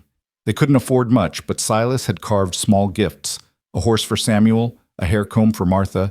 Each piece worked with patient detail during the long winter evenings. Martha had knitted them both new scarves, and Samuel had trapped a turkey that they roasted for Christmas dinner. They ate by candlelight, the three of them around the small table, and said grace together. When Silas's hand found Martha's under the table and squeezed gently, she squeezed back, thinking about how much had changed since that day at the train station when she'd first seen him step off the train, thin as a scarecrow, looking like the wind could break him. He'd been tested by fire and ice, by illness and doubt, and the sheer brutal reality of frontier life. He'd bent, but not broken. And in the process, he'd proven something Martha was only now beginning to fully understand. Strength wasn't always loud. Sometimes it was quiet. Sometimes it was in the steady accumulation of small victories, in the refusal to quit, in the willingness to find new ways when the old ways wouldn't work. Sometimes strength looked like a thin man with glasses, sitting at a kitchen table teaching mathematics, or carefully stitching wounds, or simply getting up each morning to face another day. The wind howled outside, promising more snow, more cold, more challenges to come. But inside the small farmhouse, lamplight glowed warm, and three people who'd become a family sat together in companionable silence. January would bring new trials, Martha knew. Spring would bring its own demands. Life on the prairie never got easier, but they'd face it together, and that made all the difference. Later that night, as they prepared for bed, Silas paused by the window, looking out at the snow-covered fields gleaming in the moonlight. "Do you ever regret it?" he asked. "Marrying me?" Martha came to stand beside him, slipping her arm around his thin waist. "Every day," she said, and felt him stiffen. Then she smiled.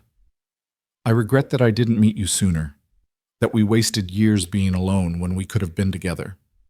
That's what I regret. Silas turned to look at her, and in his eyes she saw emotion too deep for words.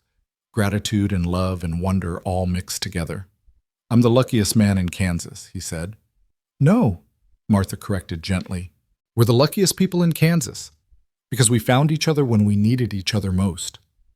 She kissed him then, slow and sweet, and when they finally pulled apart, the wind had died down and the world outside was silent and still, blanketed in snow and moonlight and the promise of tomorrow.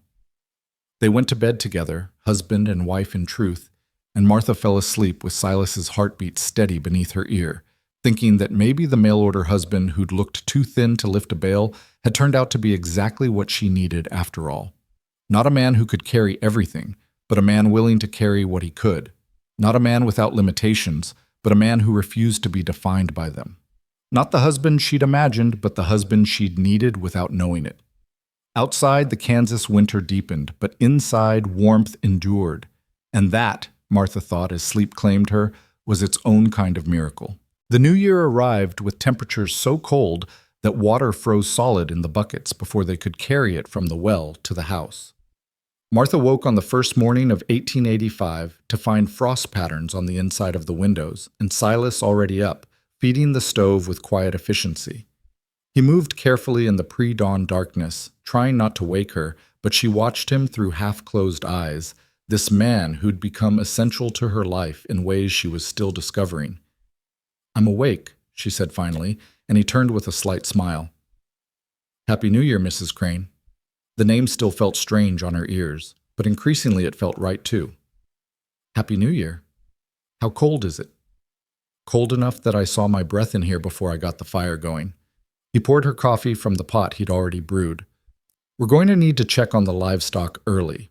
Weather like this can kill animals fast. But this is my sin. They bundled up and went out together into a world transformed by cold into something alien and beautiful and deadly. The snow crunched under their feet with a sound like breaking glass, and their breath hung in the air in great white clouds. In the barn, the animals huddled together for warmth, their breath steaming in the frigid air. Martha checked each one while Silas distributed feed, both of them working with the practiced efficiency they'd developed over the winter months. They'd lost 2 chickens to the cold despite their best efforts, but the rest of the animals seemed all right, if miserable. We need more straw in here, Silas observed, looking at the thin layer on the floor. Extra insulation. We're running low. I was hoping to make what we have last until spring. Spring's still 2 months away at least, maybe 3 if this winter keeps up. He was already calculating. She could see it in his expression. We could trade for more. Henderson might have extra. We don't have much to trade. We have your preserves. Mary Henderson was admiring them at church last month, and I could offer to teach their oldest boy. He's 12 now, should be learning more than just farm work. It was so typical of Silas, Martha thought, to find value in things that weren't physical goods. He thought in terms of knowledge and skill, in services rendered rather than just commodities exchanged. It was one of the things that made him different from the other men she knew, and increasingly, it was one of the things she loved about him. All right, she agreed. When the weather breaks, we'll ride over. But the weather didn't break. It got worse. A second blizzard hit 3 days later, this one more vicious than the first, and they were trapped inside for nearly a week. The walls groaned under the wind's assault, and snow piled so high against the door they had to dig their way out each morning just to reach the barn. It was during this forced confinement that Martha realized she was pregnant. She'd suspected for a few weeks now, the missed monthly bleeding, the slight nausea in the mornings, the way her breasts had become tender. But she'd been afraid to say anything, afraid to hope, afraid of what it would mean if she was wrong. Now trapped in the house with nothing but time to think, she couldn't deny it anymore. She waited until Samuel was asleep in the loft and Silas was reading by lamplight before she spoke. I need to tell you something. He looked up immediately, his expression shifting to concern at her tone. What's wrong? Nothing's wrong. At least, I don't think so. She took a breath, steadying herself. I'm pregnant, Silas. We're going to have a baby. For a moment, he just stared at her, his face blank with shock. Then slowly, wonder spread across his features, transforming him. A baby. Are you certain? As certain as I can be without a doctor. But yes, I'm certain. Silas set down his book carefully, as if afraid sudden movement might shatter the moment. When? Late summer, I think. August, maybe September. He stood and crossed to her, taking both her hands in his. Martha, His voice caught, and she saw his eyes were bright behind his glasses. I never thought I'd have this. A wife, a child, a family. I never let myself even hope for it. Are you happy? She asked, suddenly needing to hear him say it. Happy doesn't begin to cover it. He pulled her into his arms, holding her with a gentleness that acknowledged the precious cargo she now carried. Terrified, yes. Overwhelmed, absolutely. But happy? Martha, I'm so happy I can barely breathe. They stood there in the lamplight, wrapped in each other's arms, while outside the wind howled and the snow fell and the world tried its best to break them. But inside there was warmth and hope and the promise of new life growing where before there had been only loneliness and survival. The blizzard finally ended, and with it came a brief respite. Temperatures still cold but not deadly, sun breaking through the clouds for the first time in weeks. They made the trip to the Henderson place, the wagon loaded with Martha's preserves and Silas's offer of tutoring. Mary Henderson was delighted with the jams and pickles, and John grudgingly agreed to the tutoring arrangement, though Martha could see he still wasn't entirely convinced of Silas's worth. But he loaded their wagon with extra straw anyway, because that was how things worked on the frontier. You helped your neighbors even when you doubted their choices. Your husband's looking better, Mary said quietly to Martha while the men loaded the wagon. More color in his face, stronger. He is stronger. Martha watched Silas working alongside John, moving slower but steady, not trying to prove anything but just doing the work. Winter's been hard, but we're managing. More than managing, from what I hear. But Mary smiled. John says Silas knows more about crop rotation and soil management than most farmers who've been working land for 20 years. Says he's been reading books on it. He reads books on everything. Martha said it with a mixture of exasperation and affection. Our house is going to be nothing but books if he keeps buying them from the catalog. Could be worse things. Mary's expression turned more serious. Martha, I owe you an apology. When you first brought him home, I thought what everyone thought, that you'd made a mistake, married someone who couldn't hack it out here. But I was wrong. He's different than most men, but that doesn't make him less. If anything, it might make him more. The words warmed Martha more than she'd expected. Mary Henderson wasn't one for empty compliments, and her respect was hard-earned. If she'd changed her opinion of Silas, others probably had too. On the ride home, Martha told Silas about Mary's words. He was quiet for a long moment, guiding patient carefully around the worst of the snowdrifts. I'm glad she thinks better of me, he said finally. But I've stopped worrying so much about what others think. I know my worth now, even if it's measured differently than theirs. When did that change? When you told me you loved me. He glanced at her, a smile playing at his lips. Hard to doubt yourself when someone you respect believes in you. Martha leaned against his shoulder as much as the wagon seat would allow. We're going to need to build a cradle and get more cloth for diapers and figure out where we're going to put a baby in that tiny house. We'll manage. Silas's voice was confident in a way it hadn't been even a month ago. We always do. February brought a brief thaw, just long enough to remind them that winter wouldn't last forever, before temperatures plunged again. Martha's pregnancy progressed with minimal discomfort, some morning sickness, some fatigue, but nothing she couldn't work through. She continued her chores with Silas and Samuel, both watching her like hawks, ready to take over the moment she showed any sign of strain. I'm pregnant, not made of glass, she protested one afternoon when Silas tried to stop her from lifting a basket of laundry. I know that, but there's no harm in being careful. He took the basket from her anyway. Let me do the heavy work. Since when can you do the heavy work? The words came out harsher than she'd intended, old doubts surfacing despite everything.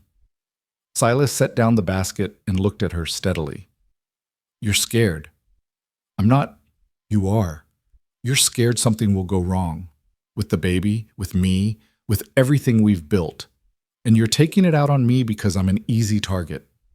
Martha wanted to deny it, but he was right. She was scared, terrified, actually. Her mother had died giving birth to a baby that didn't survive, and Martha had been the one to find her, blood-soaked and still. The memory haunted her now that she was carrying life herself.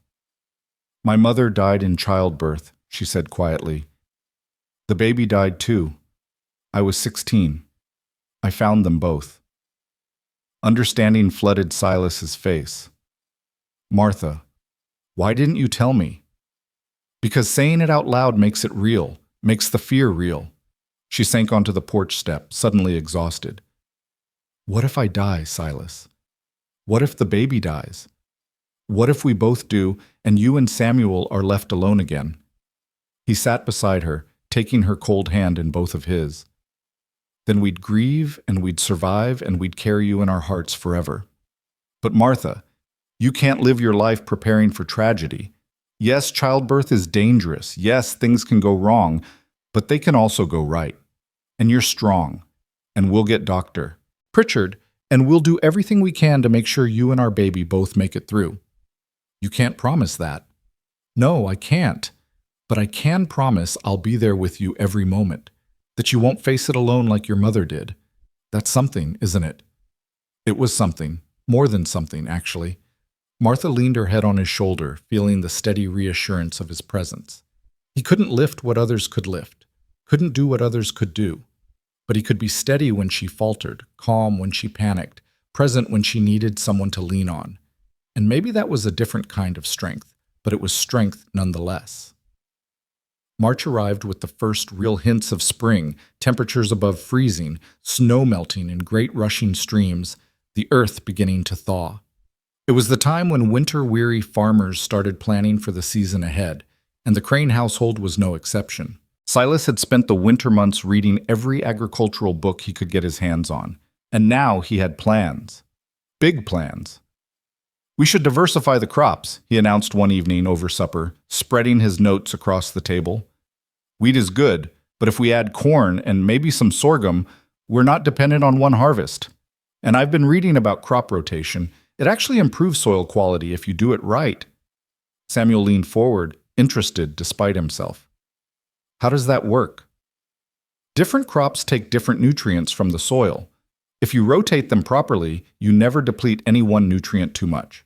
Plus, some crops, like legumes, actually put nitrogen back into the soil." Silas was in his element now, teaching mode fully engaged. "It's science, Sam. You can literally make your soil richer by planting smart." "Father always just planted wheat," Martha said, not quite skeptical but uncertain. "It's what everyone around here plants. And everyone around here struggles when wheat prices drop or the wheat crop fails." Silas pushed his glasses up his nose, a gesture she'd come to recognize as him preparing to make an argument. "I'm not saying don't plant wheat. I'm saying don't plant only wheat. Hedge your bets. It's basic economics." "It's also more work," Samuel pointed out. "Different crops need different care, different timing." "It is more work," Silas agreed. "But the payoff could be worth it. And I'll take on the extra planning and management.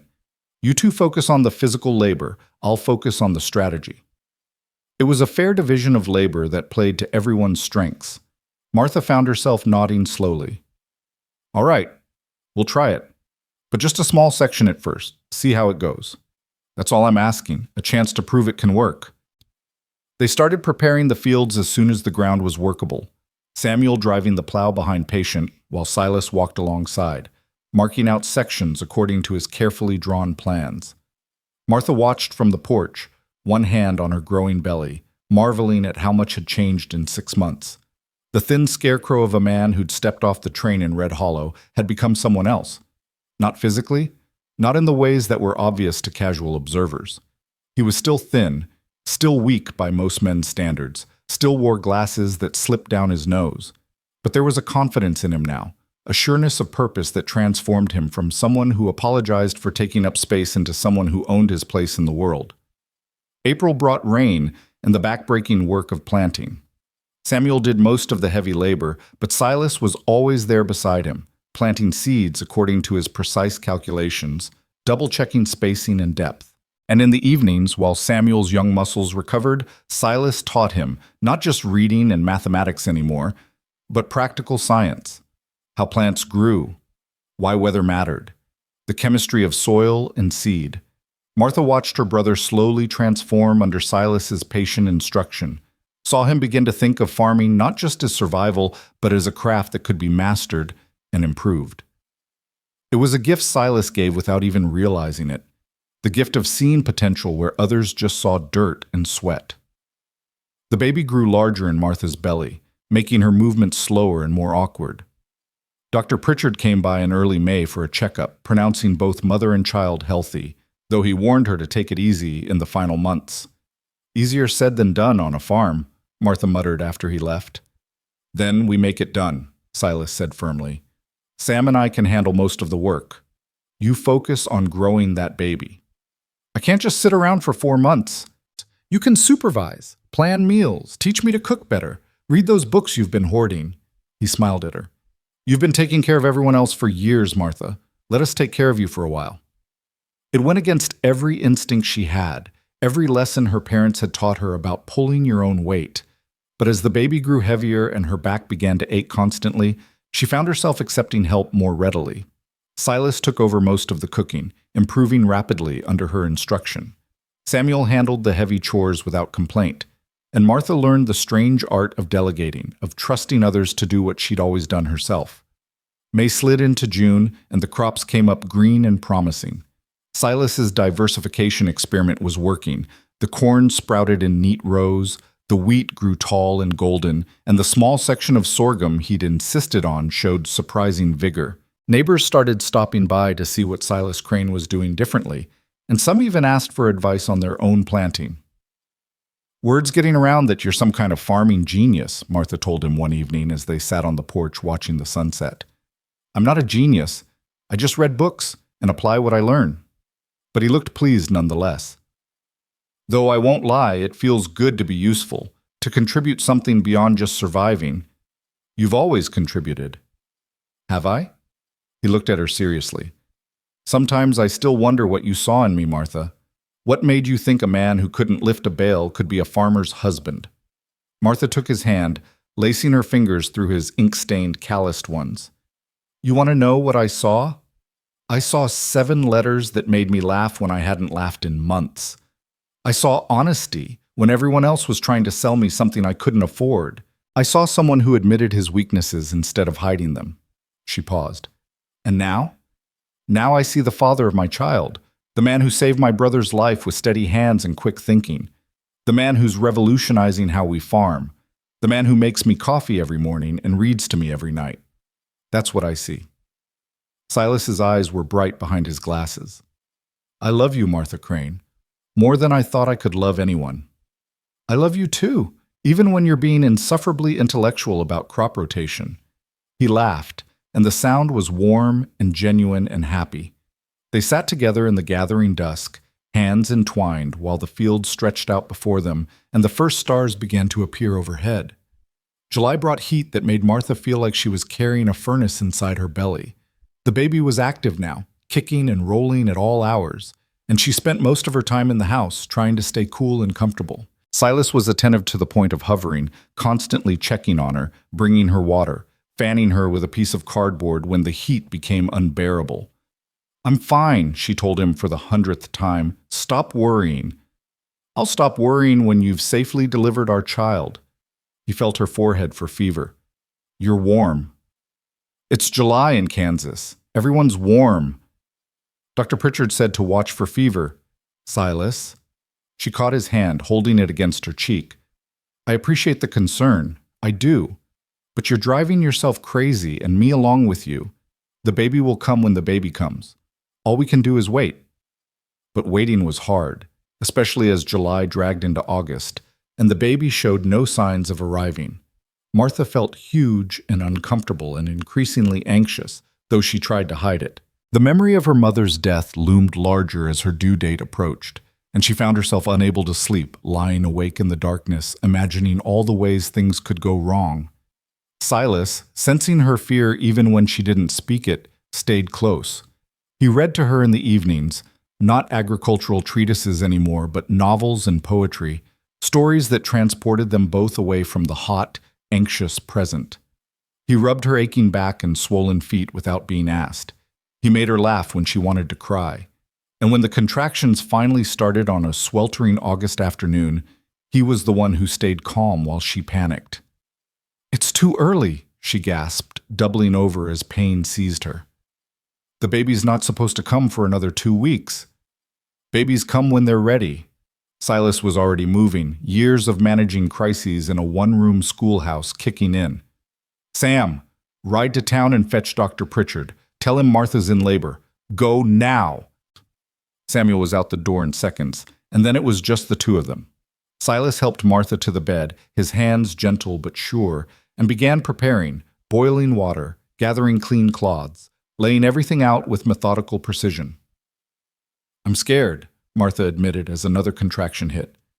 "I know, so am I." Silas took her hand. "But we're going to get through this together. You're strong, Martha, stronger than anyone I know." "My mother is not you. You're healthy, the baby's healthy, and Dr. Pritchard will be here soon." He wiped sweat from her forehead. "And I'm right here. I'm not leaving, not for anything." The labor was long and hard and terrifying. Dr. Pritchard arrived 2 hours in, examined Martha, and pronounced everything progressing normally, though he warned it would likely be many more hours. The sun set and rose again while Martha labored, Silas never leaving her side, holding her hand through every contraction, wiping her face, encouraging her when she wanted to give up. "I can't do this," she sobbed at one point, exhausted beyond reason. "I can't." "Yes, you can." Silas's voice was firm, commanding in a way she'd rarely heard. "You've survived your parents' death, kept a farm running alone, made it through a Kansas winter. You can do this. You're the strongest person I know, and you can do this." Something in his certainty gave her strength when her own had failed. She bore down when Dr. Pritchard told her to, pushed when every muscle in her body screamed for rest, fought through pain that she'd never imagined possible. And then, as the sun rose on the second day of her labor, a baby's cry filled the small house. "It's a girl," Dr. Pritchard announced, holding up a tiny, red-faced creature. A healthy baby girl. Silas's hand tightened on Martha's, and when she looked at him through tears of exhaustion and relief, she saw his face was wet too. The doctor cleaned the baby and wrapped her in cloth, then placed her in Martha's arms. She was perfect, tiny and wrinkled and perfect, with a shock of dark hair and eyes that would probably be gray-green like her father's. Martha stared at her daughter, overwhelmed by a love so fierce it took her breath away. "Hello, little one," she whispered. "We've been waiting for you." Silas reached out with one trembling finger and touched his daughter's tiny hand. She immediately grasped it, her grip surprisingly strong, and he made a sound that was half laugh, half sob. "She's beautiful," he breathed. "Martha, she's perfect." "She is." Martha looked up at him, this man who'd carried her through the hardest labor of her life, who'd refused to let her give up, who'd been exactly what she needed when she needed it. "Thank you for being here, for everything. I wouldn't have been anywhere else." He kissed her forehead gently. "What should we name her?" Martha thought of her mother, gone too soon, never having met this granddaughter. "Grace," she said. "Grace Elizabeth Crane." "Grace." Silas smiled through his tears. "It's perfect." Dr. Pritchard finished his examination, pronounced both mother and baby healthy, and left detailed instructions for their care. Samuel crept in once the doctor had gone, his eyes wide with wonder at the sight of his tiny niece. "She's so small," he marveled, touching her cheek with careful reverence. "Hi, Gracie. I'm your Uncle Sam." The baby yawned, unimpressed by her new title, and all three adults laughed with the slightly hysterical relief of having survived a crisis. That night, with Grace sleeping in the cradle Silas had spent weeks building, Martha lay in bed watching her husband watch their daughter. He'd pulled a chair up beside the cradle and was just staring at her with an expression of such wonder and love that it made Martha's chest ache. "You should sleep," she said softly. "I can't. I keep thinking I'm going to wake up and this will all have been a dream." He looked over at Martha. "A daughter. We have a daughter." "We do." Martha smiled, bone-tired, but happier than she could remember being. You're going to be a wonderful father, Silas. I hope so. I don't know the first thing about raising a child. Neither did I when I had to raise Samuel. We'll figure it out together. Grace made a small noise in her sleep, and both parents immediately tensed, waiting to see if she'd wake. But she settled again, and they relaxed. Martha, Silas said quietly, still watching their daughter, when I answered your advertisement, when I got on that train to Kansas, I thought I was just looking for work and a fresh start. I never imagined this. A family, a home, someone to love who loves me back. A child. His voice caught. I thought men like me didn't get this kind of happiness. What kind of man is that?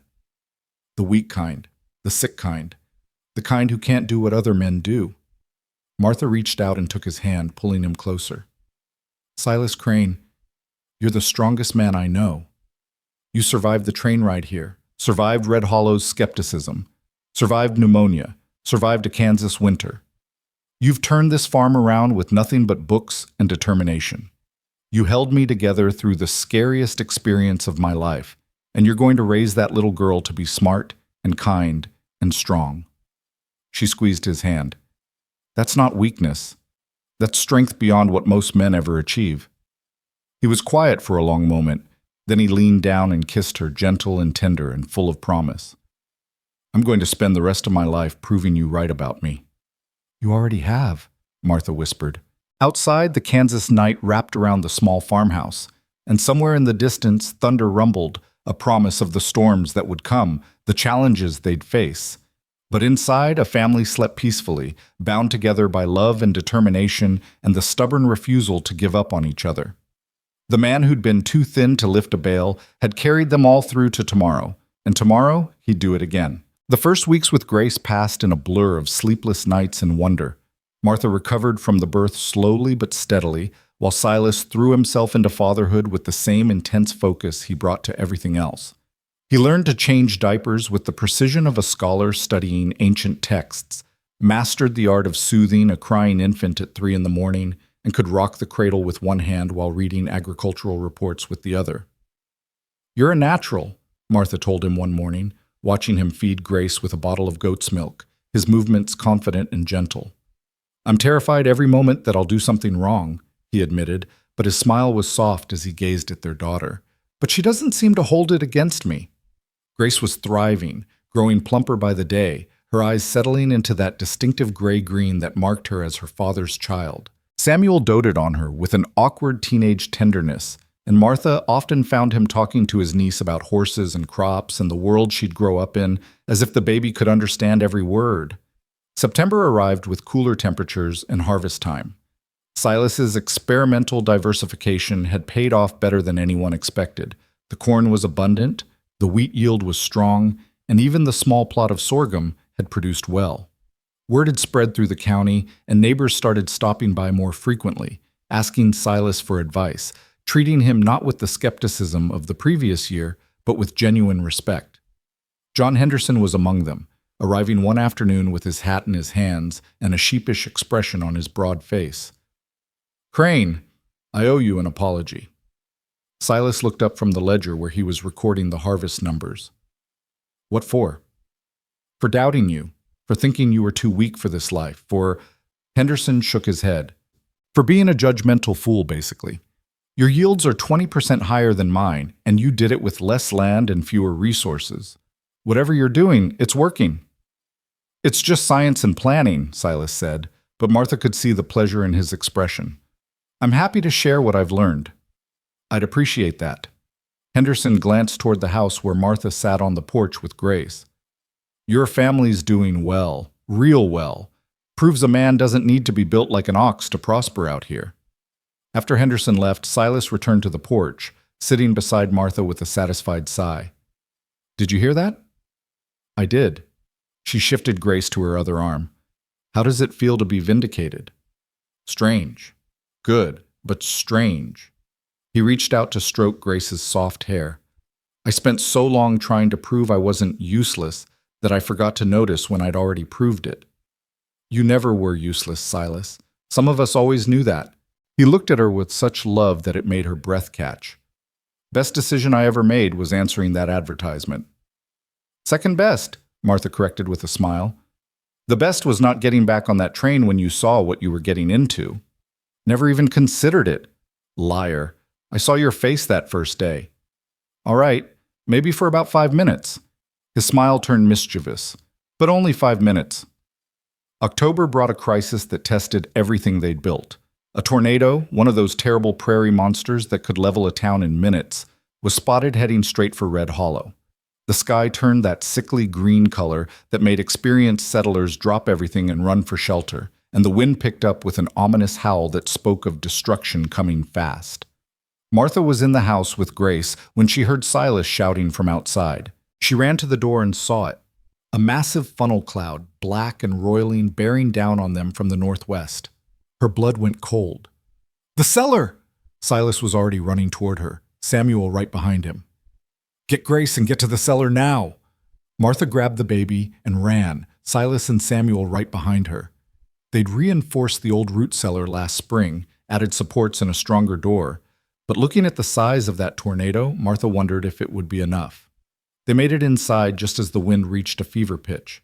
Silas slammed the door shut and threw the bolt, then gathered Martha and Grace in his arms. Samuel huddled beside them in the darkness, and they could hear it coming, a sound like a freight train bearing down on them, so loud it felt like the world was ending.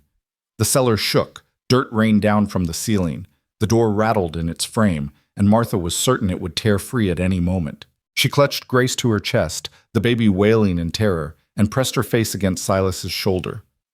It's all right, he was saying over and over, his voice barely audible over the roar. It's all right, we're all right, I've got you. The noise reached a crescendo that seemed impossible to survive, and then, suddenly, it began to fade. The roaring diminished to a howl, then to a whistle, then to nothing but the sound of rain and their own ragged breathing. They waited several minutes before Silas carefully opened the cellar door. What they saw made Martha's heart sink. The barn was gone. Just gone, as if it had never existed. The chicken coop was scattered across the field in 1,000 pieces. The fields themselves were torn up, crops flattened or ripped from the ground entirely. The house, their house, was partially collapsed, one entire wall caved in, the roof torn away on the north side. Oh, God, Martha breathed, still holding Grace tight. Oh, God, Silas. Everything we worked for. We're alive. His voice was steady, though his face was pale. The house can be rebuilt, the barn can be rebuilt, the crops... He looked at the devastation and took a breath. The crops are a loss, but we still have what we harvested before the storm. We're alive, Martha. That's what matters. Samuel was staring at the wreckage, looking young and lost. What do we do now? Silas squared his thin shoulders and looked at the boy. We start over. We rebuild. That's what people do out here. They survive. And they rebuild. But the devastation was worse than they'd initially realized. As they picked through the wreckage over the next hours, they discovered that almost everything they hadn't harvested was destroyed. The winter stores in the barn, gone. The hay for the animals, scattered to the winds. Most of their tools, lost or damaged beyond repair. And the house, while still partially standing, was uninhabitable in its current state. They spent that first night in the cellar, all 4 of them huddled together for warmth and comfort. Grace slept fitfully, disturbed by the strange surroundings, and Martha fought back tears of despair. They'd worked so hard, come so far, and now, in a matter of minutes, it felt like they'd lost everything. We'll go to the Hendersons in the morning, Silas said quietly in the darkness. Ask if we can stay there while we figure out what to do. We can't impose like that, Martha protested. We can, and we will. That's what neighbors do. Henderson said it himself. People out here look after each other. He found her hand in the darkness and squeezed it. We'll figure this out, Martha. I promise. But when dawn came and they rode the surviving horse to the Henderson place, they found a scene of similar devastation. The tornado had cut a path straight through the heart of the county, destroying homes and barns and fields. The Hendersons had fared better than most. Their house still stood, but their barn was damaged and their own fields were in ruins. Lord have mercy, Mary Henderson said when she saw them. Come inside, all of you. You look half frozen. Over coffee and the biscuits Mary insisted on making despite her own crisis, the reality of their situation became clear. The tornado had devastated at least a dozen farms. Some families were talking about giving up, moving back east where life was less brutal. Others were trying to figure out how to rebuild with nothing. The town's organizing a relief effort, John Henderson said. Barn raising, house repairs, sharing resources. But it's going to be tight for everyone this winter. Real tight. Martha felt the weight of it pressing down on her. They had a baby now, a tiny life depending on them. How were they supposed to survive the winter with no barn, a ruined house, and depleted supplies? Silas was quiet on the ride back to their farm, his expression distant and thoughtful. When they reached what was left of their property, he helped Martha and Grace down from the horse, then stood looking at the devastation with his hands on his narrow hips.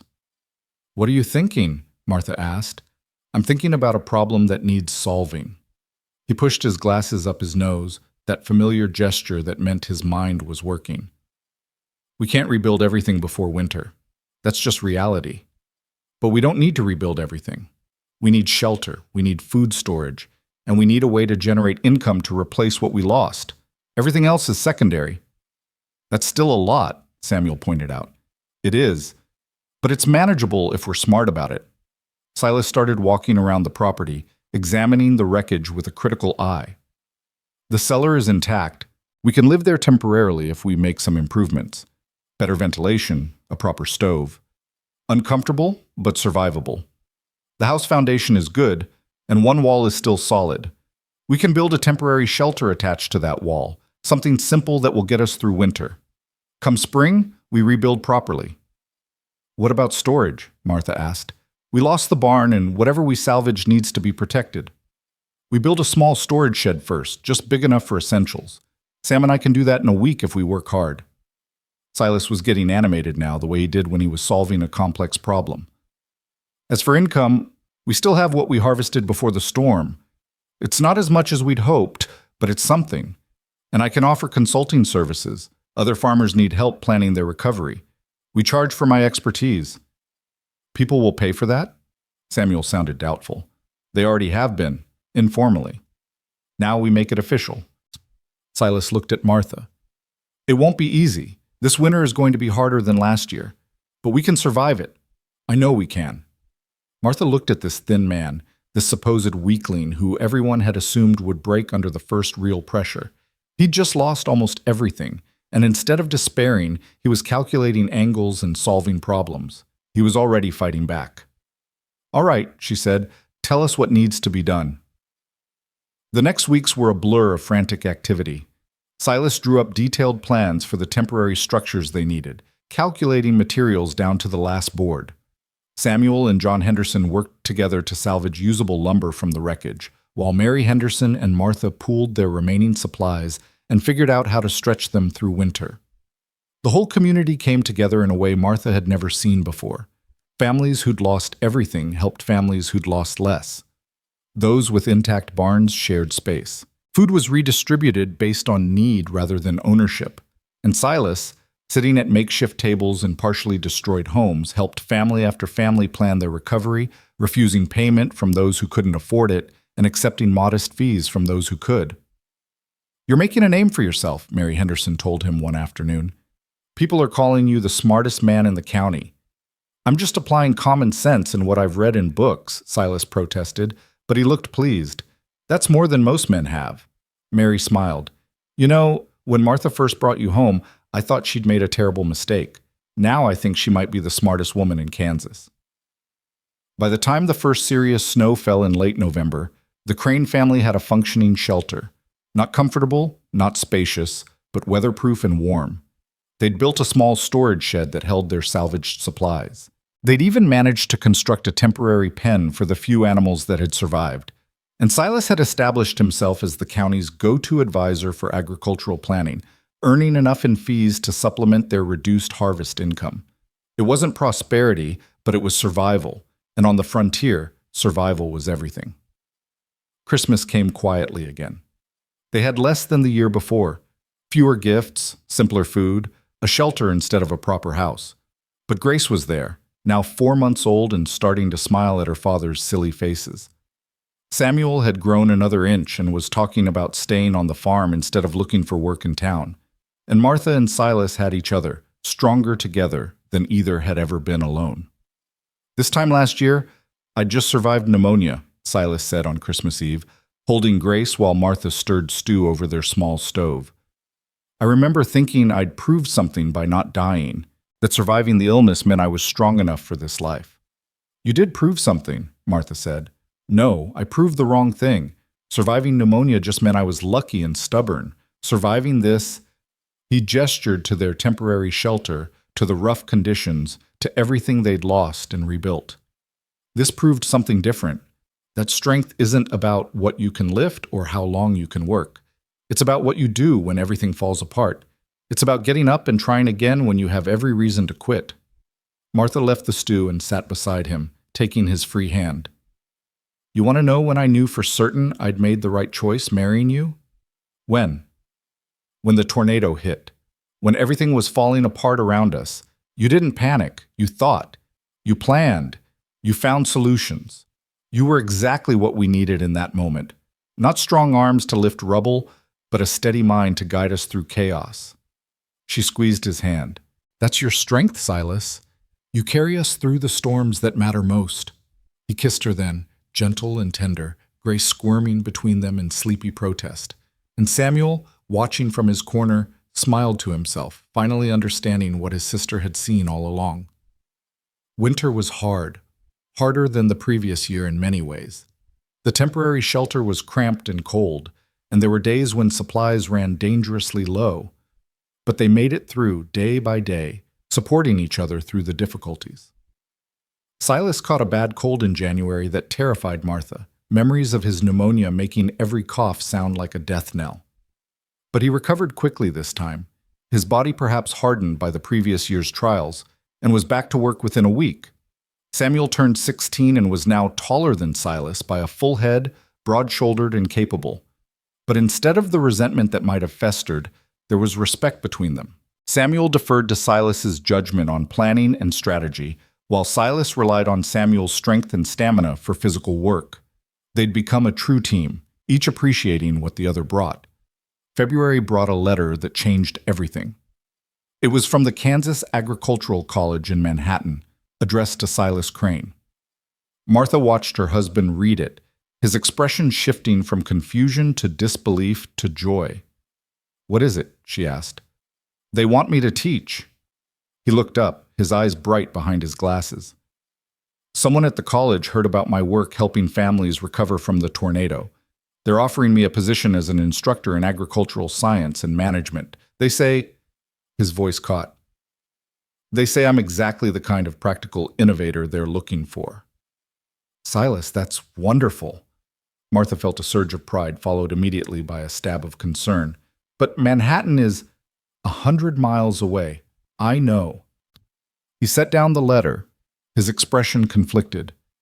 It would mean leaving the farm, moving the family, starting over somewhere new. Samuel had been listening from across the room. Would they pay well? Very well, better than we could ever make farming alone. Silas looked between them. But this is our home. This land. We've fought for it, bled for it. I can't just walk away from that.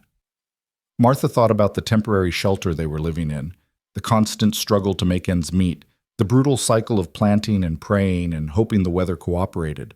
She thought about Grace growing up in this harsh environment, about Samuel having opportunities beyond just working himself to death on a marginal farm. And she thought about Silas, brilliant and innovative, stuck in a life that didn't fully use his gifts. I think you should take it, she said quietly. Both Silas and Samuel stared at her. But the farm, Silas started. The farm will always be here. Land doesn't go anywhere. Martha sat down beside him. But this opportunity, this chance for you to do what you're actually best at, that might not come again. You've spent a year and a half proving you could survive on a farm, Silas. Maybe it's time to stop proving things and start actually living. What would we do with this place? Samuel asked. We could lease it, Silas said slowly, his mind already working through the possibilities. Or sell it to someone who wants to farm it properly. Use the money to establish ourselves in Manhattan, maybe buy a house there. I could come with you, Samuel added. Go to school at the college. Actually finish my education. The possibilities hung in the air between them, tantalizing and terrifying in equal measure. It would mean leaving everything they'd built, all the relationships they'd forged in Red Hollow. But it would also mean security, opportunity, a life that didn't require quite so much raw survival. "Are you sure?" Silas asked Martha. "This is your family's land. Your parents worked this farm and nearly killed themselves doing it," Martha said honestly. "I love this land, Silas, but I love you more. I love our daughter more. I love the idea of a life where we're not always one bad season away from disaster." She took his hand. "My parents wanted me to be happy. I think they'd understand." The decision, once made, brought a kind of relief Martha hadn't expected. They put the farm up for sale and were surprised when John Henderson made an offer within a week. "I'm expanding," he explained, "and I want to use your land to try some of those crop rotation methods Silas has been preaching about. Seems only fitting that the land should keep benefiting from his ideas even after you're gone." They sold the farm for a fair price, enough to buy a modest house in Manhattan and have something left over for emergencies. The Hendersons threw them a goodbye party, and Martha was amazed to see how many people showed up. Families they'd helped, neighbors they'd worked with, even people who doubted Silas at the beginning but had come to respect him. "You changed things here," Tom Bridger said, shaking Silas's hand with genuine warmth. "Gave people new ways of thinking about farming. That's a real legacy." "I just read books and applied what I learned," Silas said, but he was smiling. "That's more than most men ever do." Tom clapped him on the shoulder. "You take care of our Martha and that baby, and you," he pointed at Samuel, "you make something of yourself at that college. Make your sister proud." "I will, sir." They left Red Hollow on a bright May morning, the wagon loaded with their possessions, which still wasn't much, even after 18 months of marriage.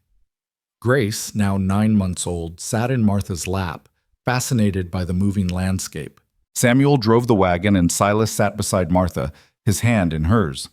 As they crested the hill that would take them out of sight of the farm, Martha looked back one last time.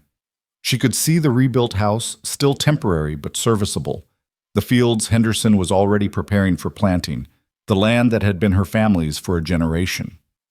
"Regrets?" Silas asked softly. Martha thought about it honestly. "Some," she admitted, "but more hope than regrets. Much more." Manhattan was a revelation. After Red Hollow's dusty simplicity, the college town felt almost cosmopolitan. Their new house was small but had actual walls, real windows, a proper roof. There was a school for Samuel, shops within walking distance, neighbors close enough to hear but not so close they were in your business. And Silas thrived in ways Martha had never imagined possible. At the college, surrounded by other educators and students hungry for knowledge, he blossomed. His classes on agricultural science and practical farm management were immediately popular, and within months he was being asked to write articles for farming journals, to consult with agricultural departments across the state. "You were right," he told Martha one evening after a particularly successful lecture. "I was so focused on proving I could farm that I never stopped to think about whether I should farm. This, teaching, researching, helping people from a position of knowledge rather than just survival, this is what I was meant to do." "I knew it all along," Martha said with a smile. "You just needed to figure it out for yourself." Samuel enrolled at the college and discovered a passion for engineering. He still helped with practical demonstrations in Silas's classes, but his future was taking a different shape than either of them had imagined. Watching him grow and learn, Martha felt a pride that went beyond anything she'd felt on the farm. Grace took her first steps in their Manhattan house, celebrated her first birthday with a cake from an actual bakery, and grew into a bright, curious toddler who had her father's eyes and her mother's determination. And Martha, freed from the constant grinding work of farm survival, discovered talent she'd never had time to explore. She started a small business preserving foods for other families, using the skills her mother had taught her, but applying them in a new context. The extra income was welcome, but more than that, it gave her a sense of purpose beyond just keeping everyone alive. 2 years after leaving Red Hollow, they received a letter from Mary Henderson with news that made them all smile. The Hendersons had had their best harvest ever using Silas's crop rotation methods. and John Henderson had been elected to the county agricultural board specifically to help spread those methods to other farms. "Your ideas are transforming how people farm around here," Mary wrote. "John says to tell you that you were right about everything, and he'll never doubt a man in glasses again." "High praise from John Henderson," Silas said with a laugh. "You earned it," Martha told him. "You earned all of this." But it was 3 years after leaving Red Hollow that the moment came that crystallized everything for Martha, the moment when she truly understood what strength meant and why Silas Crane, thin and frail and unable to lift a bale, had been exactly the husband she needed. It was late spring, and Martha was pregnant again, 5 months along and showing. They were at a college picnic, watching Grace chase butterflies with other faculty children, when one of Silas's colleagues approached with his wife. "Professor Crane," the man said, and Martha still thrilled to hear Silas called Professor. "My wife was just asking how you manage being in your condition and handling the demands of teaching and family." It took Martha a moment to realize the woman was talking about Silas, not her pregnancy. The woman was looking at Silas with something like pity, noting his thin frame and slight build. Before Martha could respond with the sharp defense that was already forming, Silas smiled, that gentle, self-assured smile he'd developed over the years. "I manage the same way everyone manages, Mrs. Porter. I focus on what I can do rather than what I can't. I use my mind when others use their muscles. I ask for help when I need it and offer help where I'm able. And I married a woman strong enough for both of us when necessary." He glanced at Martha with such love that it made her chest tight. "Turns out there are many ways to be strong. Mine is just less obvious than most." The woman looked embarrassed, but her husband was nodding thoughtfully. "That's quite wise, Professor. I imagine your students benefit greatly from that perspective." After they'd moved on, Martha took Silas's hand. "That was perfectly said." "I meant every word." He squeezed her hand. "I used to think I needed to prove my strength by meeting everyone else's definition of it. Took me a long time to realize I could just define it myself." "When did you realize that?" "When you told me I was strong enough. When you chose to believe in the strength I had rather than mourning the strength I didn't." He pulled her closer. "You saw me, Martha. Really saw me when everyone else just saw what I wasn't. That's a gift I'll spend the rest of my life being grateful for." Martha watched Grace playing in the spring sunshine, thought about the child growing inside her, looked at Samuel across the lawn deep in conversation with other students, and felt a contentment so profound it brought tears to her eyes. "I was so scared that day at the train station," she admitted.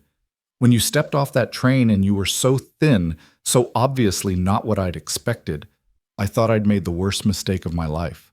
And now? Now I know it was the best decision I ever made. You couldn't lift a bale, Silas, but you carried me through pneumonia and childbirth and a tornado and poverty and doubt. You carried Samuel from angry teenager to young man with a future. You carried us from surviving to thriving." She placed his hand on her belly where their second child grew. "You've carried us through life, and that's worth more than all the bales in Kansas." Silas's eyes were bright behind his glasses. "I love you, Martha Crane, more than words can say. I love you too, my mail-order husband who was too thin to lift a bale, but strong enough to carry me through everything that mattered." They stood there together in the spring sunshine, watching their daughter play, and feeling the future unfold before them full of promise and possibility. Silas would continue teaching and writing, helping hundreds of farmers improve their yields and their lives. Samuel would graduate with honors and become an engineer, building bridges and buildings across the growing state. Grace would grow up knowing her father was respected and loved, would never doubt that strength came in many forms. And Martha would continue building the life she and Silas had created together, not the life she'd imagined when she'd placed that advertisement, but something better, something truer, something that proved beyond any doubt that the strongest foundations were built not on muscle, but on love and determination and the stubborn refusal to quit. Years later, when Grace was grown and asking about how her parents met, Martha would tell the story of the thin man who stepped off the train in Red Hollow, looking like the wind could break him. She'd tell about the doubts and the struggles, the pneumonia and the tornado, all the times it seemed like everyone's dire predictions would come true. And then she'd tell about how that thin man had proved them all wrong, Not by becoming physically stronger, though he had grown more robust over the years, but by showing that strength was never just about muscle. It was about character, about persistence, about showing up every day and doing what needed to be done, even when it was hard, even when everyone doubted you, even when you doubted yourself. Your father couldn't lift a bale of hay when I met him, Martha would say, smiling at the memory. But he lifted me every day since. He lifted all of us, and that's a strength that nothing can measure. And Silas, older now with gray threading through his hair, but still thin, still wearing glasses that slipped down his nose, would smile that gentle smile and take her hand. I was just waiting for the right thing to carry, he'd say. Turns out love is lighter than hay anyway. They'd laugh together then, these two people who'd found each other through a newspaper advertisement in desperation, who'd built a life against all odds, who'd proved that strength came in forms most people never recognized until they needed it most. The Kansas sun would set over their Manhattan home, painting the sky in shades of gold and red, and inside the house there would be warmth and laughter and love. Outside the window, the wheat fields would wave in the evening breeze, and somewhere far off, thunder would rumble. But it would just be the promise of rain, not a threat. Just weather, just life. And in that house, in that moment, Martha Crane would hold her husband's hand and know with absolute certainty that she'd been right all along. The man who'd been too thin to lift a bale had been exactly strong enough to carry them all through life. And that was more than enough. That was everything. That was love.